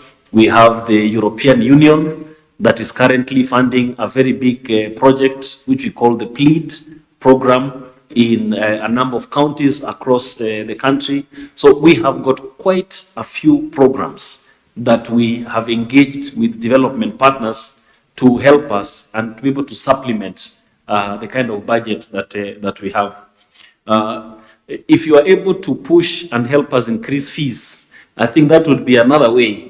You said that's not a way to do it, but maybe in some of the areas, some fees have remained unchanged for so many years. Some of the fees we charge is like 200 shillings, 500 shillings, maybe, but we are not very keen on that really as an institution, because we recognize that we also have people who are not able to pay fees, and we even have a provision actually in the law where you can have a pauper who can apply to file a case without having paid fees. Bwana Ouma, witness protection, thank you very much. We work very closely with the Witness Protection Agency, and as you would be aware, we have opened a number of our courts just to be able to support the Witness Protection Agency. And I think as we meet under the auspices of the National Council on the Administration of Justice, we can lobby for more resources so that some of the justice challenges are able to be addressed together. So issues like the witness protection boxes, ICT equipment, I think that can be done. Some things have been done already, but I believe there is room for more improvement as we work on that. Kate from the Rent Restriction Tribunal, thank you for your comments. We will make sure that we pay a visit to see what happens at the Rent Restriction Tribunal, because we are keen to move together. We are very keen to move together as the judiciary and the tribunals that fall under the judiciary, because ICT for us is high priority. So anything that will help access to justice for us is really high priority. The Director of Finance will speak to the issue of the reduction of the budget, the presentation that we make, and why we do not get the full budget. The issue of constructions, very important, Gilbert. Thank you for raising that. We actually even have our Director of Building Services in this gathering. He may be able to say one or two things on that. But your observation, particularly on Nairobi, is very correct. What we are currently doing, in fact, is to seek resources on how we can expand our courts in Nairobi.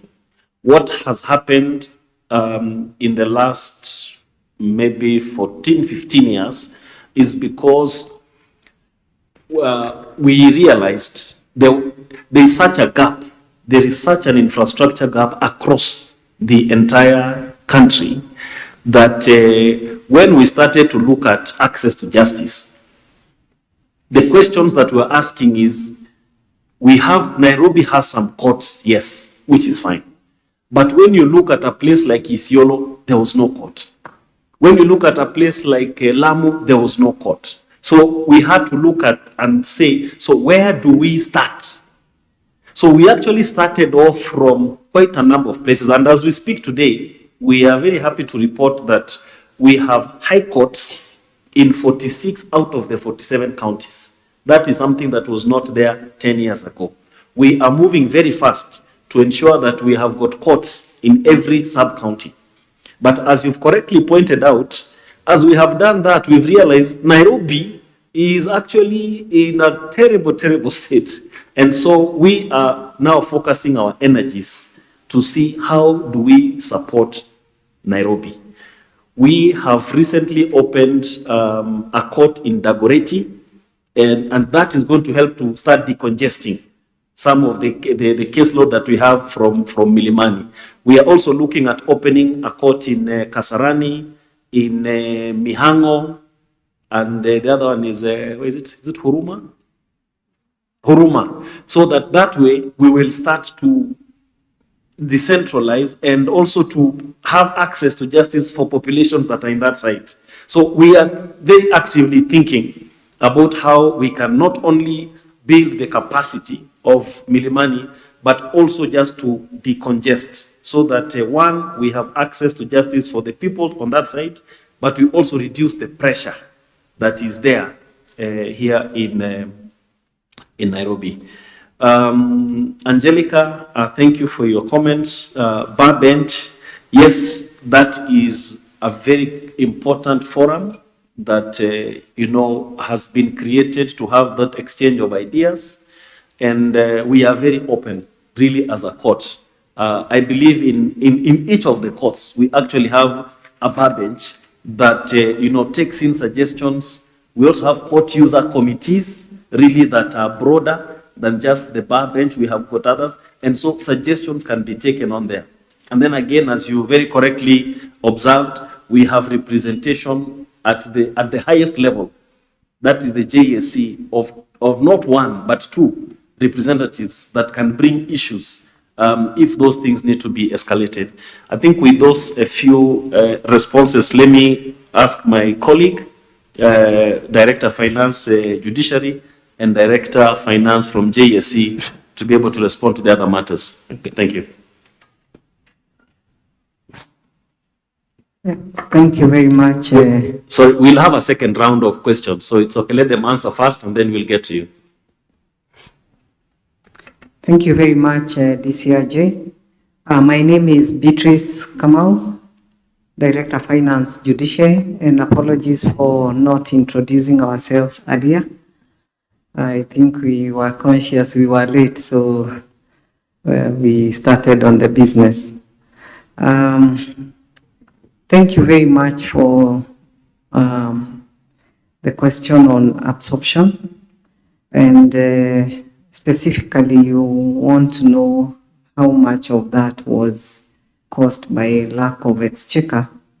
I think the hardest hit really was on the development, and the recurrent, so proportionately the development takes a higher proportion because already it's grossly underfunded.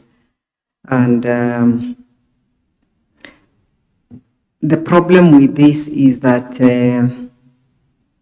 we actually crossed over with pending bills.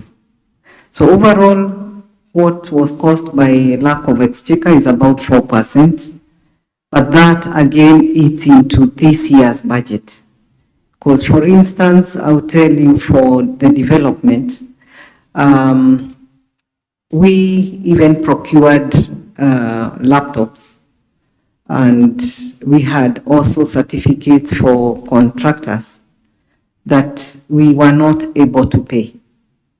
So we have equipment we have acquired, and as we are speaking, we are not able to settle that bill.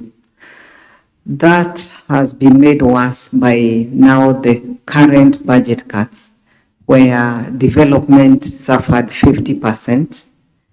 And overall, we suffered a budget cut of 1.9 billion. Then, of course, added to that is the pending bills of 800 million. So you can already see the deficit we then ended up with in this financial year. But thank you very much for that concern, and we take it positively. Areas of underfunding, we take your comment on. The reason we call them priority is because they are still priority areas, but we are unable actually to fund them fully, or some actually remain unfunded. In terms of listing, they are not in any order. And when we are seeking for funding, let's say from the various development partners, we do then reprioritize depending on the areas of funding that development partner is willing to assist in. So we again tweak the list. We take your comment very positively on the duplication in achievements. I think we need to improve on that, so that we also don't tire the audience. But I can assure you, in terms of utilization of resources, there is no duplication. And in fact, the two institutions have different votes, and that is legislated. So we are not duplicating in terms of funds utilization, but probably it's the way the presentations were captured.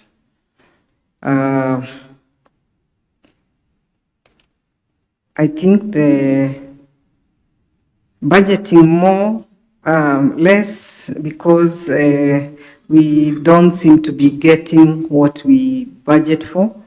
It's a catch-22, because we can't stop saying what we require.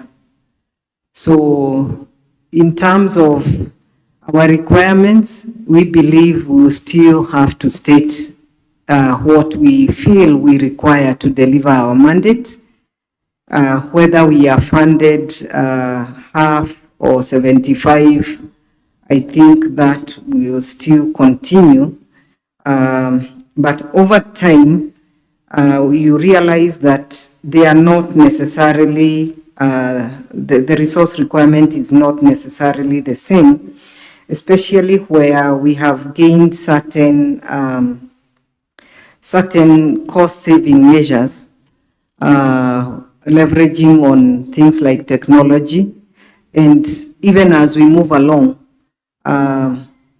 technology, for instance, infrastructure, the cost may start going down, because once we are able to install infrastructure in all our courts, we expect that in the long term to have gains in terms of cost saving.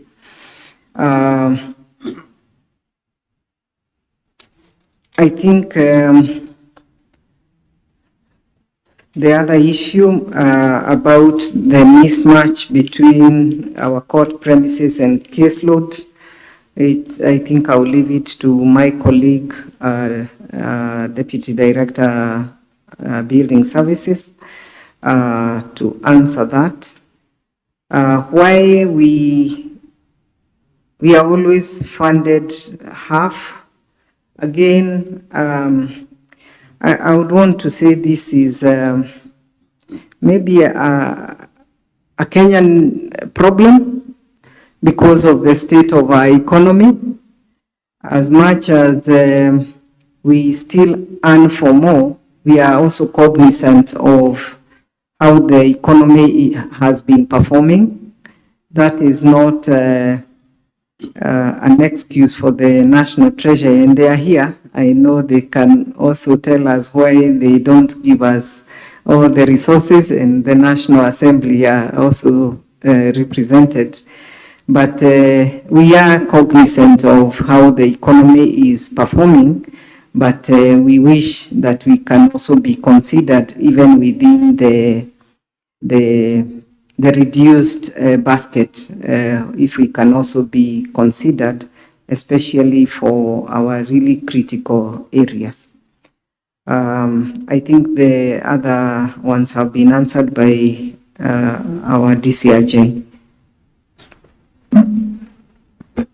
Okay, thank you. Thank you so much. We appreciate the feedback that we've received. Just like my colleague, apologies so much for not, I think, introducing ourselves at the beginning. My name is Rebecca Kiplakat, Director of Finance and Administration at Judicial Service Commission. And I think a number of the questions, concerns that were raised have been answered by Deputy Chief Registrar and my colleague Beatrice. Maybe just to add a few in terms of the first question that was on the performance in terms of the percentage. I think for the commission we were at 98%, and I know the 2%, basically the area, I know what caused that under absorption in that area was some, I think it was basically some of the equipment that we had ordered somewhere, and the supply had a challenge, and towards the end of the financial year, that's when we knew that they couldn't supply. So at the end of it all, it becomes, it's nothing that we had not paid, but it had already been planned for. So they caused us to have that small under absorption. But generally, at least we are grateful. We were able to move to pay for all the supplies that were done within the financial year as a commission, and we didn't have the pending bills. Priority areas, I think that's a good feedback in terms of just how do we organize. That is the way it is. It's we haven't put any order of priority, but basically it's linked to our as a commission, it's linked to our functions and our mandate. So just putting in, that's why you see the first one you talked about recruitment, which if you look at our function, that's the first function there. So that is specifically how we've aligned them. But the way my colleague has said is that in terms of when we are bringing, like when we are going to parliament towards the end, that's when we reorganize now and look at it. If it is to any partner, we reorganize depending on the situation at that level. But we take that feedback very positively and see how we can rename it. Maybe, yeah, the way you said, you can rename even the word. That area of duplication, I think let me just add that if you looked at our mandate as a commission, it's supposed to enhance the issues of transparency and accountability of the judiciary. So we are like in a factory where you have a process. So there is the input, there is the processing, there is the output. So all of us, judiciary and JSC, are within that chain link. So you easily have the same. If you look at the thematic areas, they will be the same. If you look at the HR, the JSC does the process. That means you do the advertisement. Of course, the plan starts from the judiciary, the plan of what they require. It comes to the commission. You now do the other process of advertising, doing the recruitment process. So you need funds to ensure that the processes are undertaken from the beginning to the end. Once we have appointed, we now hand over to them. And that is when now they have the funding of either the PE, if it is the judicial officers. For the judges, it goes to the treasury, because treasury are the ones who pay the charges. But it will go, the other attendant costs now goes to the judiciary. And that's why the thematic areas were almost the same in terms of, but every person plays their own role within that chain. So it's the same thing that is entering at the beginning and goes out at the end. But there are different roles that you are playing within this chain as a commission and as a judiciary. So we'll just relook at our wording so that we are able to speak to the role that we are doing during that chain specifically. And yes, challenges, we take the feedback that we should be more of the financial I think we indicated that one of the challenges is lack of funds, and we say the lack of funds causes A, B, C, D. I think from the proposals that we're getting here, we should specifically say, like, one of the challenges we indicated there was inadequate staffing levels, which means it affects, because when you don't have enough staffing levels in the commission, which we say we have like that 7% of authorized establishment. We talked about physical infrastructure and among others. So we take that feedback positively of repackaging for future pre-packaging so that they come out much more clearer.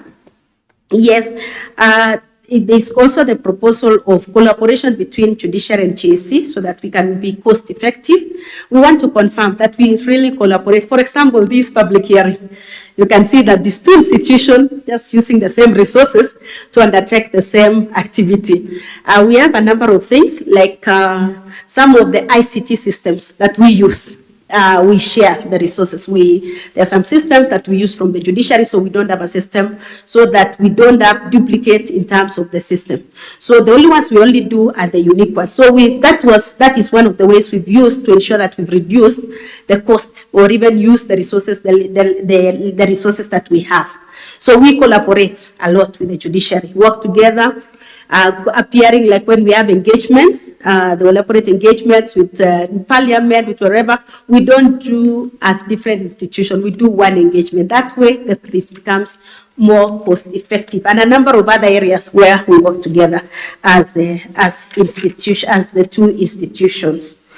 I think, lastly, let me comment on, apart from my colleague on construction, we've talked about the sizing of the courts, especially when we talk about the laws, the old courts, where some counties have bigger courts, have whatever. So I want just to speak to what the commission has done. And in the last financial, if you look at it, we have actually indicated that we get prototypes, because we need to see how to get the sizes uniform. So judiciary has prepared prototypes which have been approved by the commission, so that the prototypes are speaking to the sizes of the courts that can be constructed in which area, depending on the cost law, depending on the area and all that.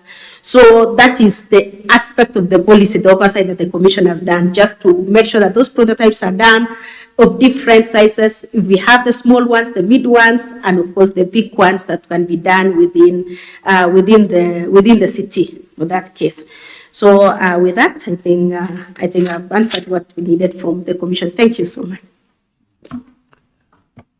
Before we have another round of questions, let me just make a general comment on the budget.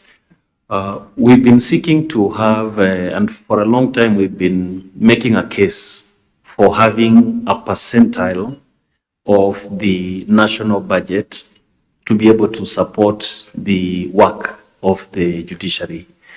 There is a report that was done by the late Mutula Kilonzo, a very comprehensive report that assessed, the needs of the judiciary, looked across different jurisdictions, and it was found that a percentile of 2.5 would be reasonable to support a judiciary in a country, and that is the average that we are actually talking about even for other jurisdictions.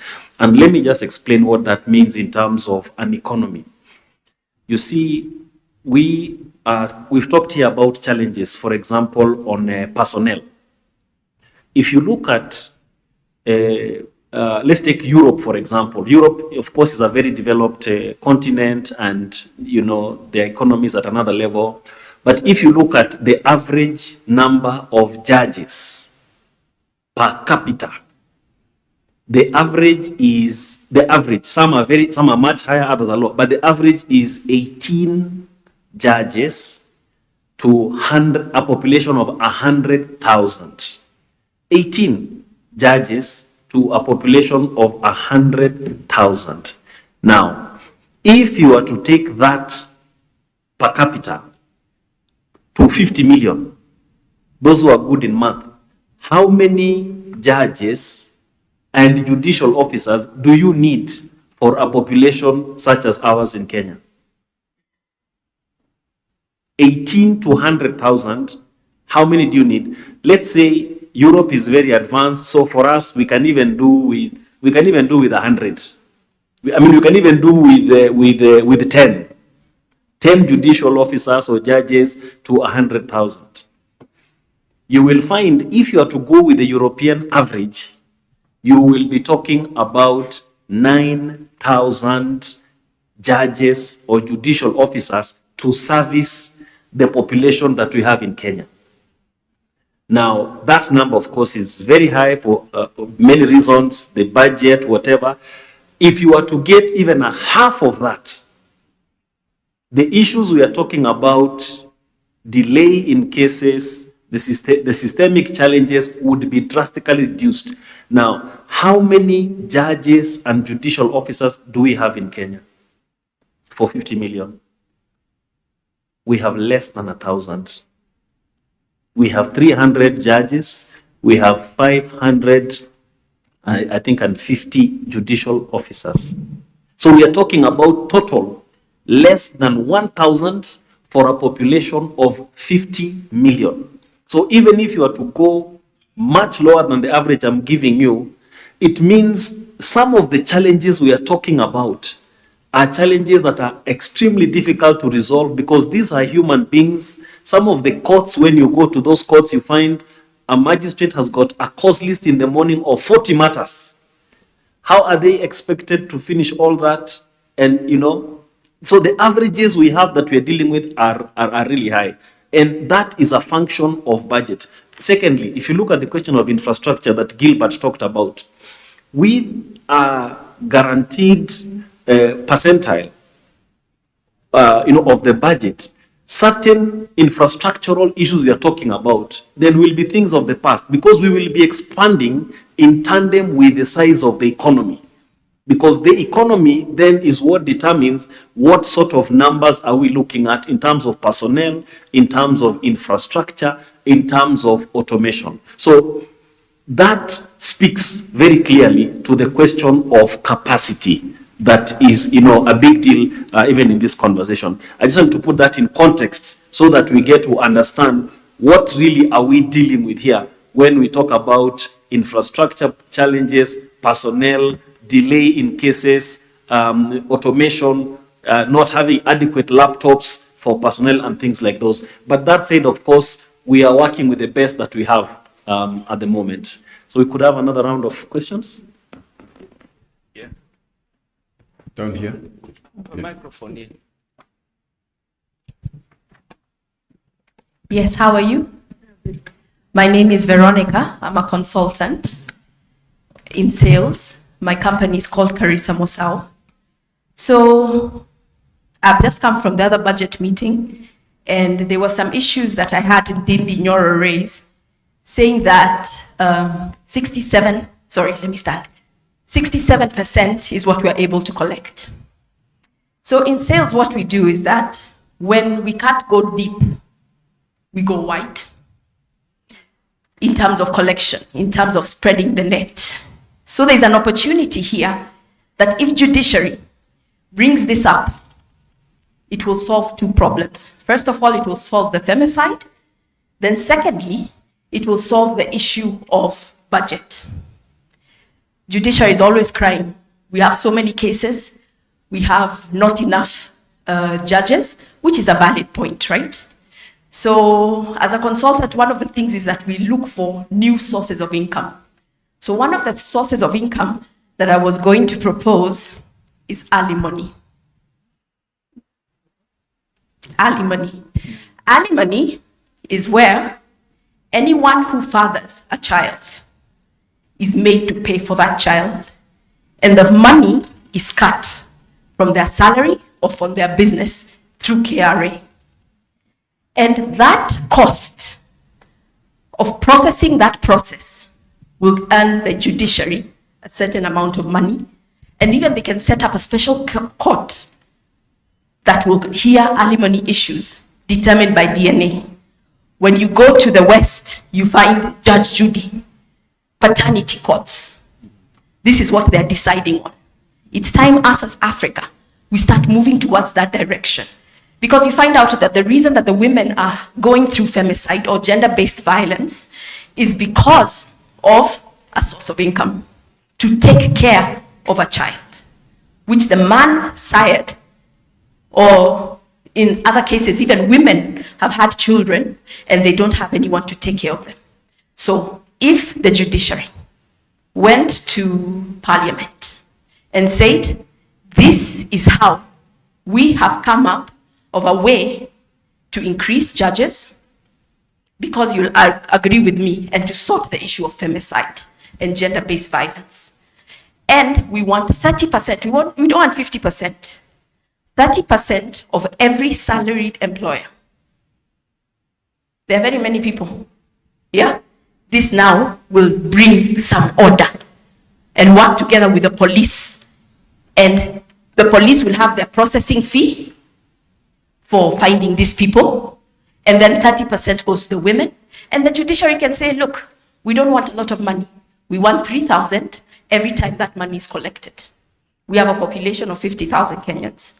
More than, and the men, if we were to look at it, that will probably be a very easy calculation. Let's just say we're just looking for 20 million. 20 million multiplied by 3,000. That is enough money to fund the judges. It's enough money to bring order into that system. I won't dwell too much on that, but I hear there's no discussion on paternity. There's no discussion on alimony. And we can sort the gender-based violence issues with something that simple and accelerate the court cases from being heard.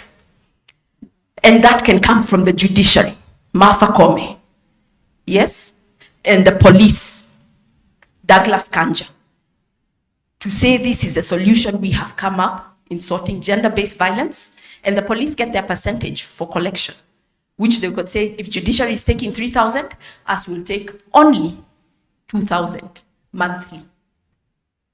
That is enough even to set up homes, halfway homes, for women who are being battered, right? So that now we become proactive. Secondly, it's the issue of odious debts. The issue of odious debts, and why does this come in? Allow me to finish. This comes in that Kenyans are complaining that there's corruption, that we don't trust you. We don't have a problem of paying taxes. We have a problem of making sure that when the taxes are collected, they go to the right place. There's just a simple issue. By setting a precedence. Look, 9.3, or is it 9.5 trillion. And this will set a great example to the international community. 9.3 trillion. We are paying as Kenyans, and it's contributing to 80% of debt collection of our money. Where that money could be going correctly, instead of the judiciary coming to look for alimony, could be going correctly to the right places. So all we say is that we have paid that debt to this point. We have stood for you as a guarantor. Continue with the other debt, you free up. We start paying 30%, and that is a decision that lies solely on the judiciary. But the judiciary want to pay this way, this way, this way, this way. But when it comes to impeaching Gachagua, 2 weeks, we have a solution. Yeah? We need to look into the real issues that are affecting the real Mwananchi and sort them so that you can get confidence, not just with the people, but with the international community. And there's facts that has been brought to you that is undisputable, that we're paying for. How would you feel? Paying for a debt. I had a friend of mine. She opened a business for her boyfriend, and the business went down, and the boyfriend went, and she was left paying that debt. It was very painful. There is nothing as bad as paying for a debt that you have not seen and you've not touched that man. So I want you to feel that pain of the Kenyan. We are paying for something. We can't get our services. We can't get our roads. The counties don't have money. Yet, if this odious debt can be reduced, we'll only be paying 30% out of 80% of the debt. Thank you.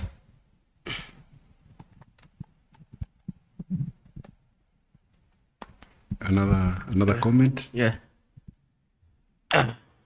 Okay. My name is Kennedy Werema, and I have some comments here and also at the same time a question. Allow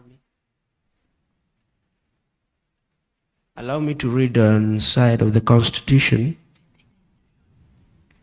from the civil society. Now, allow me to read the Constitution on chapter number, on the issue of the judiciary starts from the Constitution on chapter number, I think chapter number 159 of the Constitution. But my emphasis, I want to re-emphasize on chapter number 172. 172, this is article 172 on the function of the Judicial Service Commission. So allow me to read.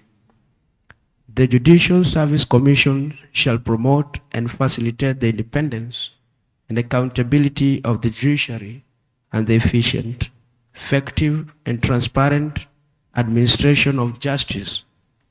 And the first thing, shall recommend to the President persons for the appointment. Persons for the appointments and judges. Second, review and make recommendations on the conditions of services. The first one is judges and judicial officers other than other remuneration and the staff of the judiciary. Part C is appoint, receive, complaint against, investigate and remove from office and otherwise disciplinary magistrates, other judicial officers and other staff of the judiciary in the manner prescribed by an act of parliament.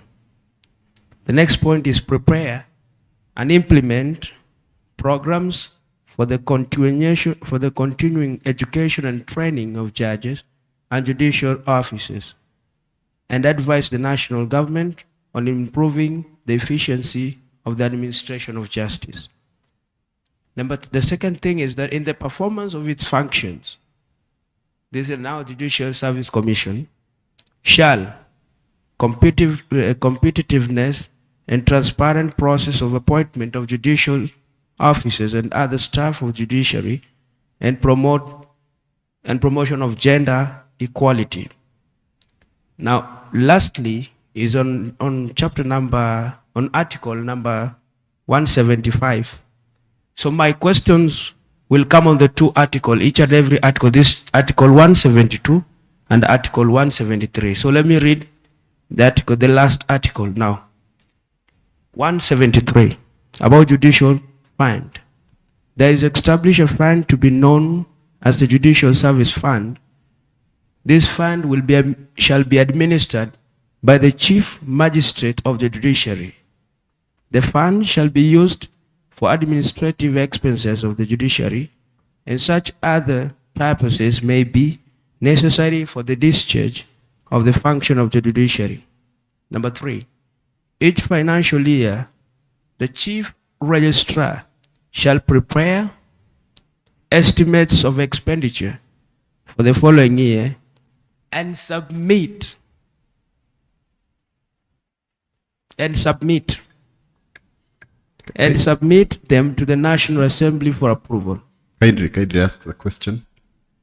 Allow me, then this is the fourth one. On approval of the estimates by the National Assembly, the expenditure of the judiciary shall be charged on the consolidated fund, and the fund shall be paid directly into the judiciary fund. Then lastly, Parliament shall enact legislation to provide for the regulation of the fund. Now I want to make it clear here. The first question concerning about the judiciary, because I've read the two articles of the Constitution. And from my understanding, judiciary, the function of the judiciary, the main function of judiciary is interpretation and application of the law. But why, I'm asking a question, why is it that this judiciary, their budgetary allocation is submitted straight from the national, because the disbursement is done from the national treasury?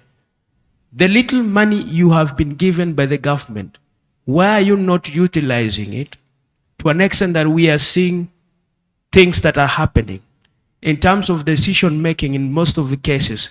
The way Madam has said, most of the cases you rush over very fast and make decisions that goes contrary or goes with the government.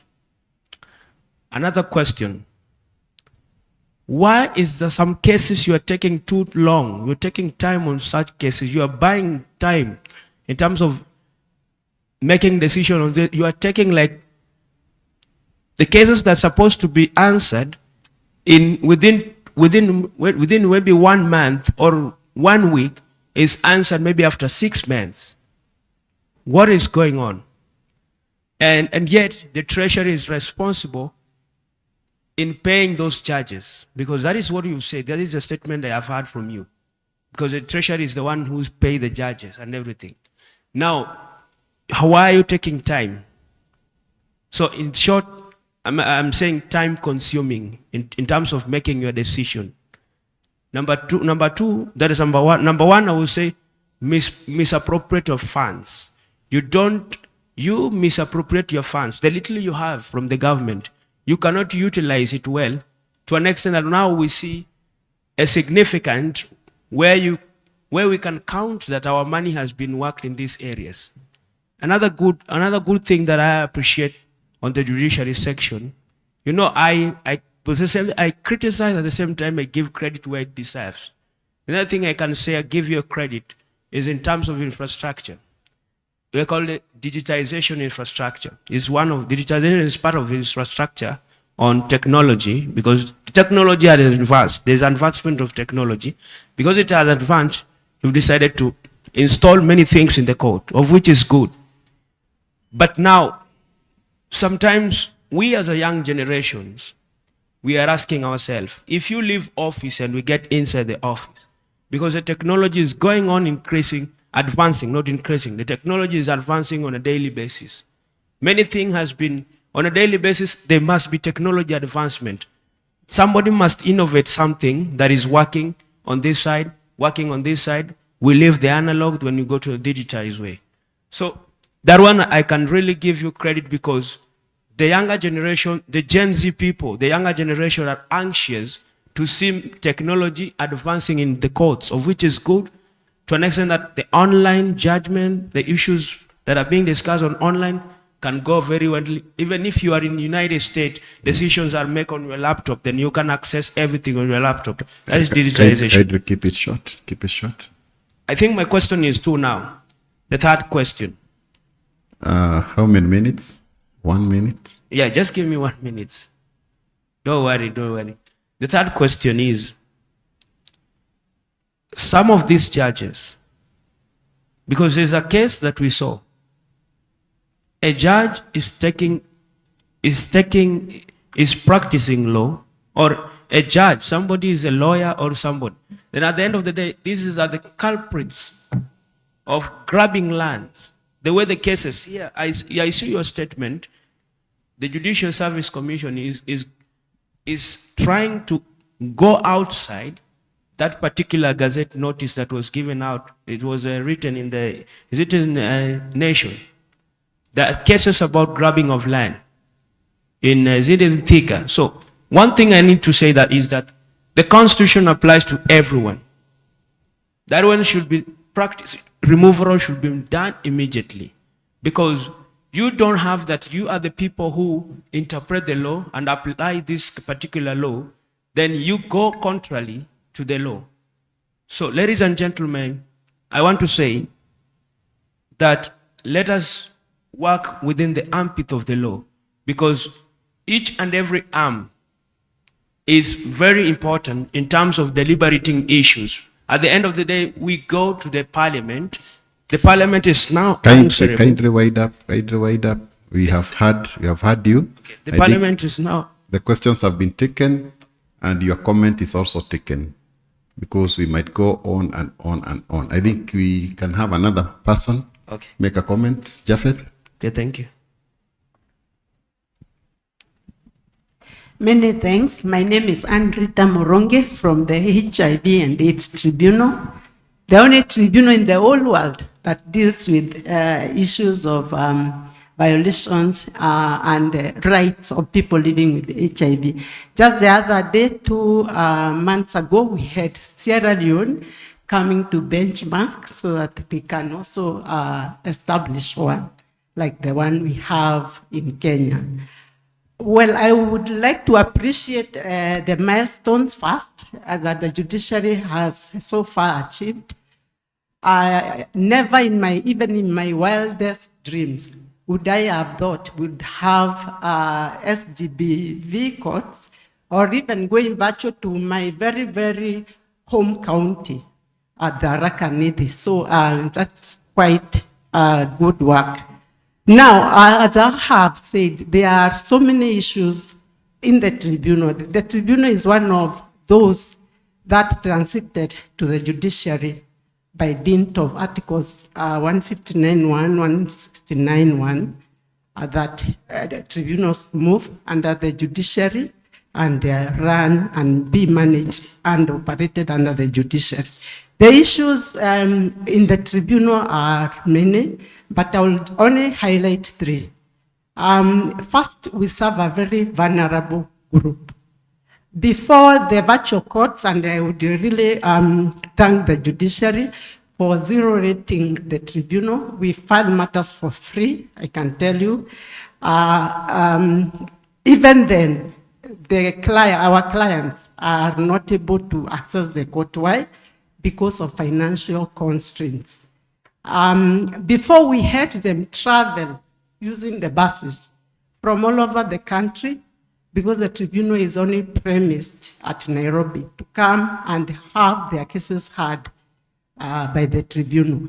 But now, due to the virtual courts, they can access some facilities in the Huduma centers, and that is what I really want to talk about, because the issues or the matters heard by the tribunal are very sensitive because of the privacy issues and confidentiality issues.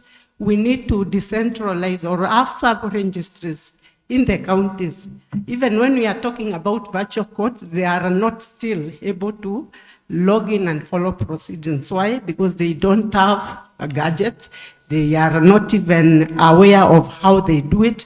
They will need facilitation. If you send them to the cyber cafes, they will have their rights more violated. So we need to, even as you go machinani with the ADJ and the rest of the small claim courts, we need to think about also sub-registry for the PLHIV, that is people living with HIV, they can be able to access.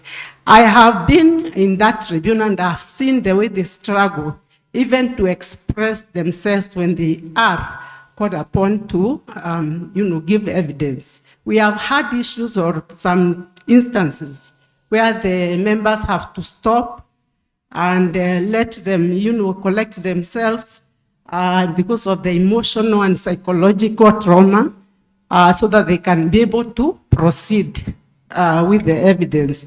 That court really needs psychosocial support. Maybe a unit, I don't know, the other time we asked, we were told there is a unit for the judiciary, but when we try to refer them there, they talk about we'll have our privacy, exposed. The other issue is on pro bono.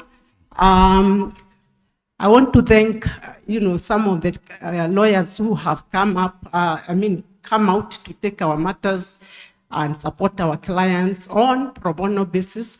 And this, the Office of Chief Registrar, I can tell you it's for free. We don't give them anything. We don't even print for them. They do it pro bono, completely pro bono.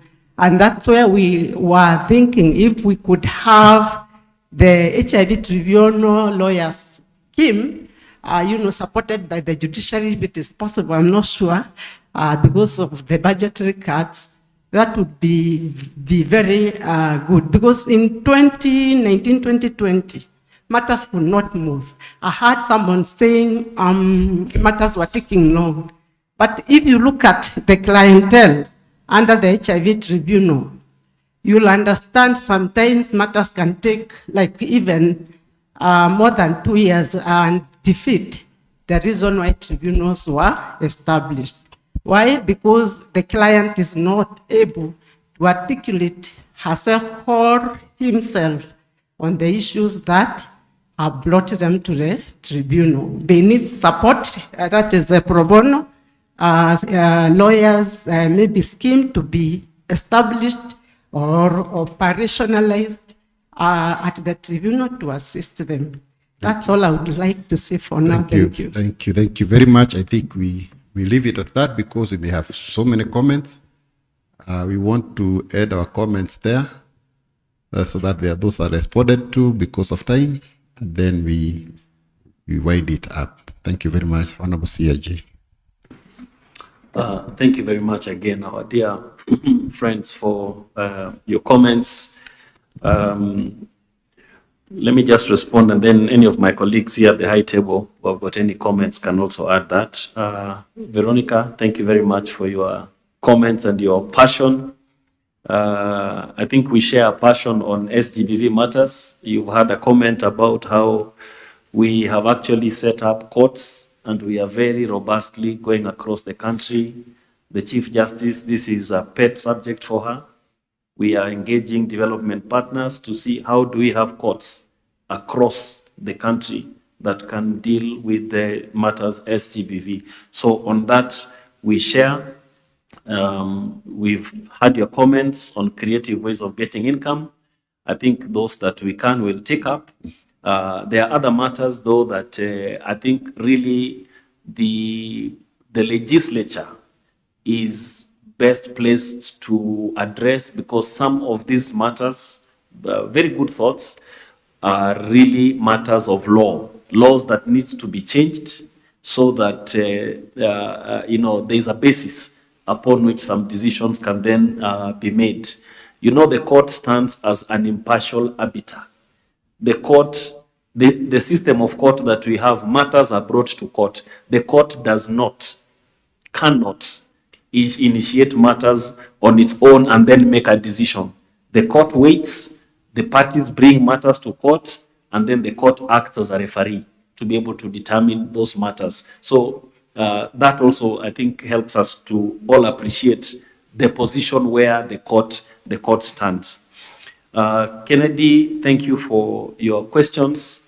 You're very passionate about funding of the judiciary. We wish you can take that campaign out there and say, please, judiciary needs to be funded very seriously. Now, you talked about issues about delays again. I had tried to address that a bit. And whereas we don't defend delays, in fact, the Chief Justice has given a directive that matters, all judges, judicial officers should work to ensure that matters are dealt with within 3 years of the matters being filed. And judicial officers and judges are working very hard to ensure that is done. But as I explained earlier on, the issue of capacity is a very big deal. When you have 800 judges and judicial officers handling 500,000 freshly filed cases every year, then you have to look at the issue of a quick turnaround of cases and the effect. So yes, we acknowledge sometimes there are delays, and that is something that we are working very hard to deal with, but also have at the back of your mind the data that I have given you here, the issues I have told you about capacity. Where, of course, the matter goes way out of line, then there are also mechanisms for dealing with that kind. If it's a disciplinary issue, then there are mechanisms of dealing with that. You mentioned in passing at the end about what was in the Nation yesterday, about judges and how the land matter was handled. I think in fairness to the judiciary and to the Judicial Service Commission, this is a matter that has been brought to the Judicial Service Commission. The matter is being processed according to the law. So when it appears, in the media, and I'm seeing our media people have left, you put us in a place of disadvantage, because the way the story was given, it was given in a particular slant, and yet there was no opportunity for the other side to respond. So when it comes as a headline news that the Supreme Court will not have quorum, you have already predetermined what is going to happen. Yet the truth is, this is a matter that is 32 years old. That is when the case was filed. It has moved from the High Court, it went to the Court of Appeal, it went to the Supreme Court. So in all fairness, there are two sides of the story. So the way it was presented makes it look like the court was complicit in this matter, and yet the complaint, so to speak, has not even been processed. It's been received by the commission, it is being looked at, but that side of the story has not come out. So I think let's also be fair as we look at different aspects. It's not that we don't want to be accountable, but let's also be fair so that the stories are also balanced. Some of the judges that are being referred to retired. They have already left the system, So it's an old story, very important, yes, very great public interest, but let it be balanced so that we are able to hear the end of it properly.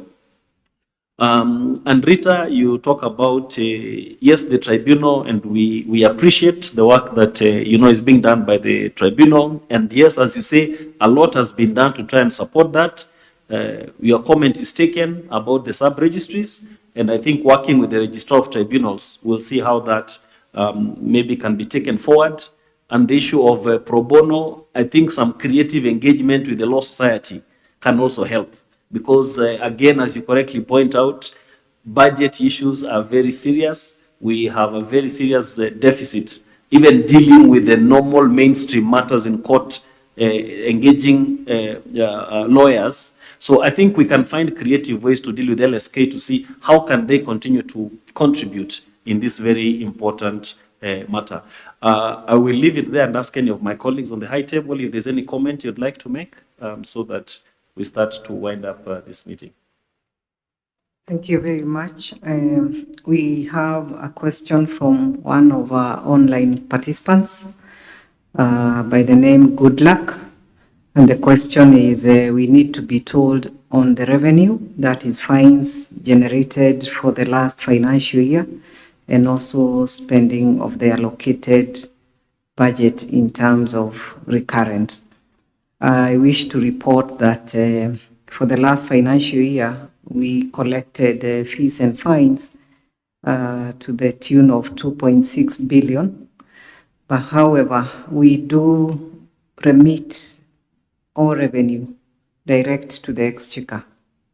So we are then funded out of the consolidated funds as envisaged in law. So we do not spend at source, and the chief registrar is a collector of revenue, and therefore we remit as required.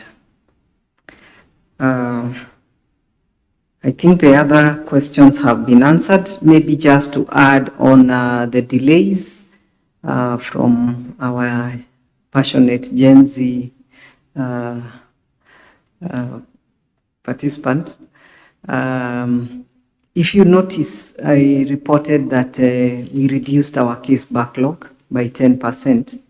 However, that is like a drop in the ocean, because when you look at the case clearance, if we are at 99, whatever, for us to actually address case backlog, we must always be looking at more than 100% case clearance rate. That again is not achievable 100% because of the same capacity issues we are talking about in terms of personnel. So what is happening is that the cases that are being filed are more than what we can dispense because of the challenges that we have highlighted. It's not because we are not working. Our judges and JOs are burning the midnight oil. I can tell you a lot of them have gotten unwell because of the workload. So I think we can only urge to be given more resources to recruit more judges. And you heard from our chief registrar, the per capita judge population ratio, we are doing very badly. So if we can get more resources to add on the personnel, then we'll be able actually to address the case backlog and be at par with the cases that are coming in. Thank you very much. Thank you. Thank you. Thank you very much. I think we shall not invite further comments. We shall wind it up there. I would like to invite Honorable Jerry Thuku to give us a vote of thanks. And after her, we shall have Mase Megwe to give us a prayer for tea. We are serving tea after this. My name is John Waweru. I was the MC of the day. I work with the Judiciary Directorate of Finance. Thank you very much. Good afternoon. It has been a long morning. Welcome to the world of being a judicial officer, a magistrate, which is what I am. We sit the way you have sat for most of the day. I have one task, and let me do it with excellence and vigor. I wish to thank the leadership of the judiciary. I'm giving a vote of thanks. We thank the leadership of the judiciary and the JSC. We especially would like to thank the DCRJ for joining us. We thank the Directorate of Finance and the rest of their team. They are here. We thank them very much. If you've never been involved in a budget making process, you have no idea the work they put in. They don't just meet at this venue. They continually support those of us in the court stations to ensure that we are in line, that every coin that is given to us by Treasury is properly and well spent. We thank them very much. We thank those who work in the headquarters who are here. Thank you very much for your support.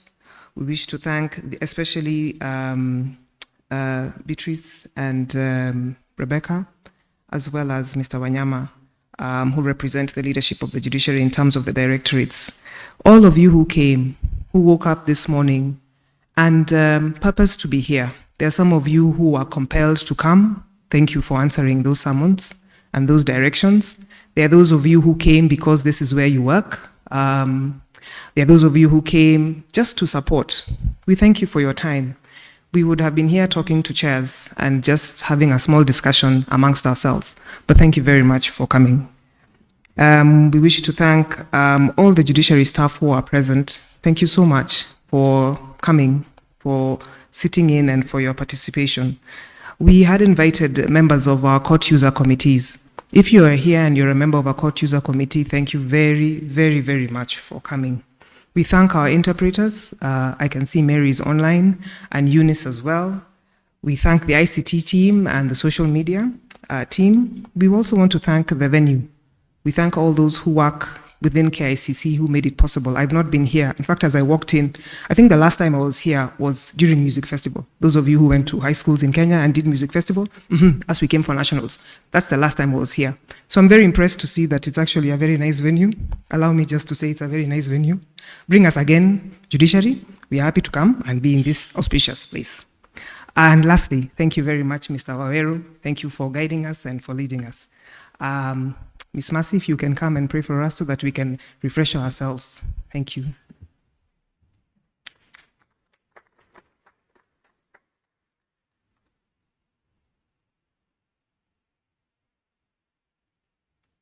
Kindly, if you could be all upstanding for a word of prayer. Our dear Heavenly Father, once again we come before you with gratitude in our hearts, oh God. We thank you for a great time that you have had, for the rich discussions that you have had, oh God, all for the good of this great institution, judiciary, oh God. We give you honor, we give you thanks. And even as we take a cup of tea that is provided to us, oh God, may you bless it, may you sanctify it, oh Lord, that may be good and be beneficial to our bodies, and that you may also provide to those who do not have anything, oh God. We thank you, we honor you. In Jesus' mighty name we pray and give thanks. Amen.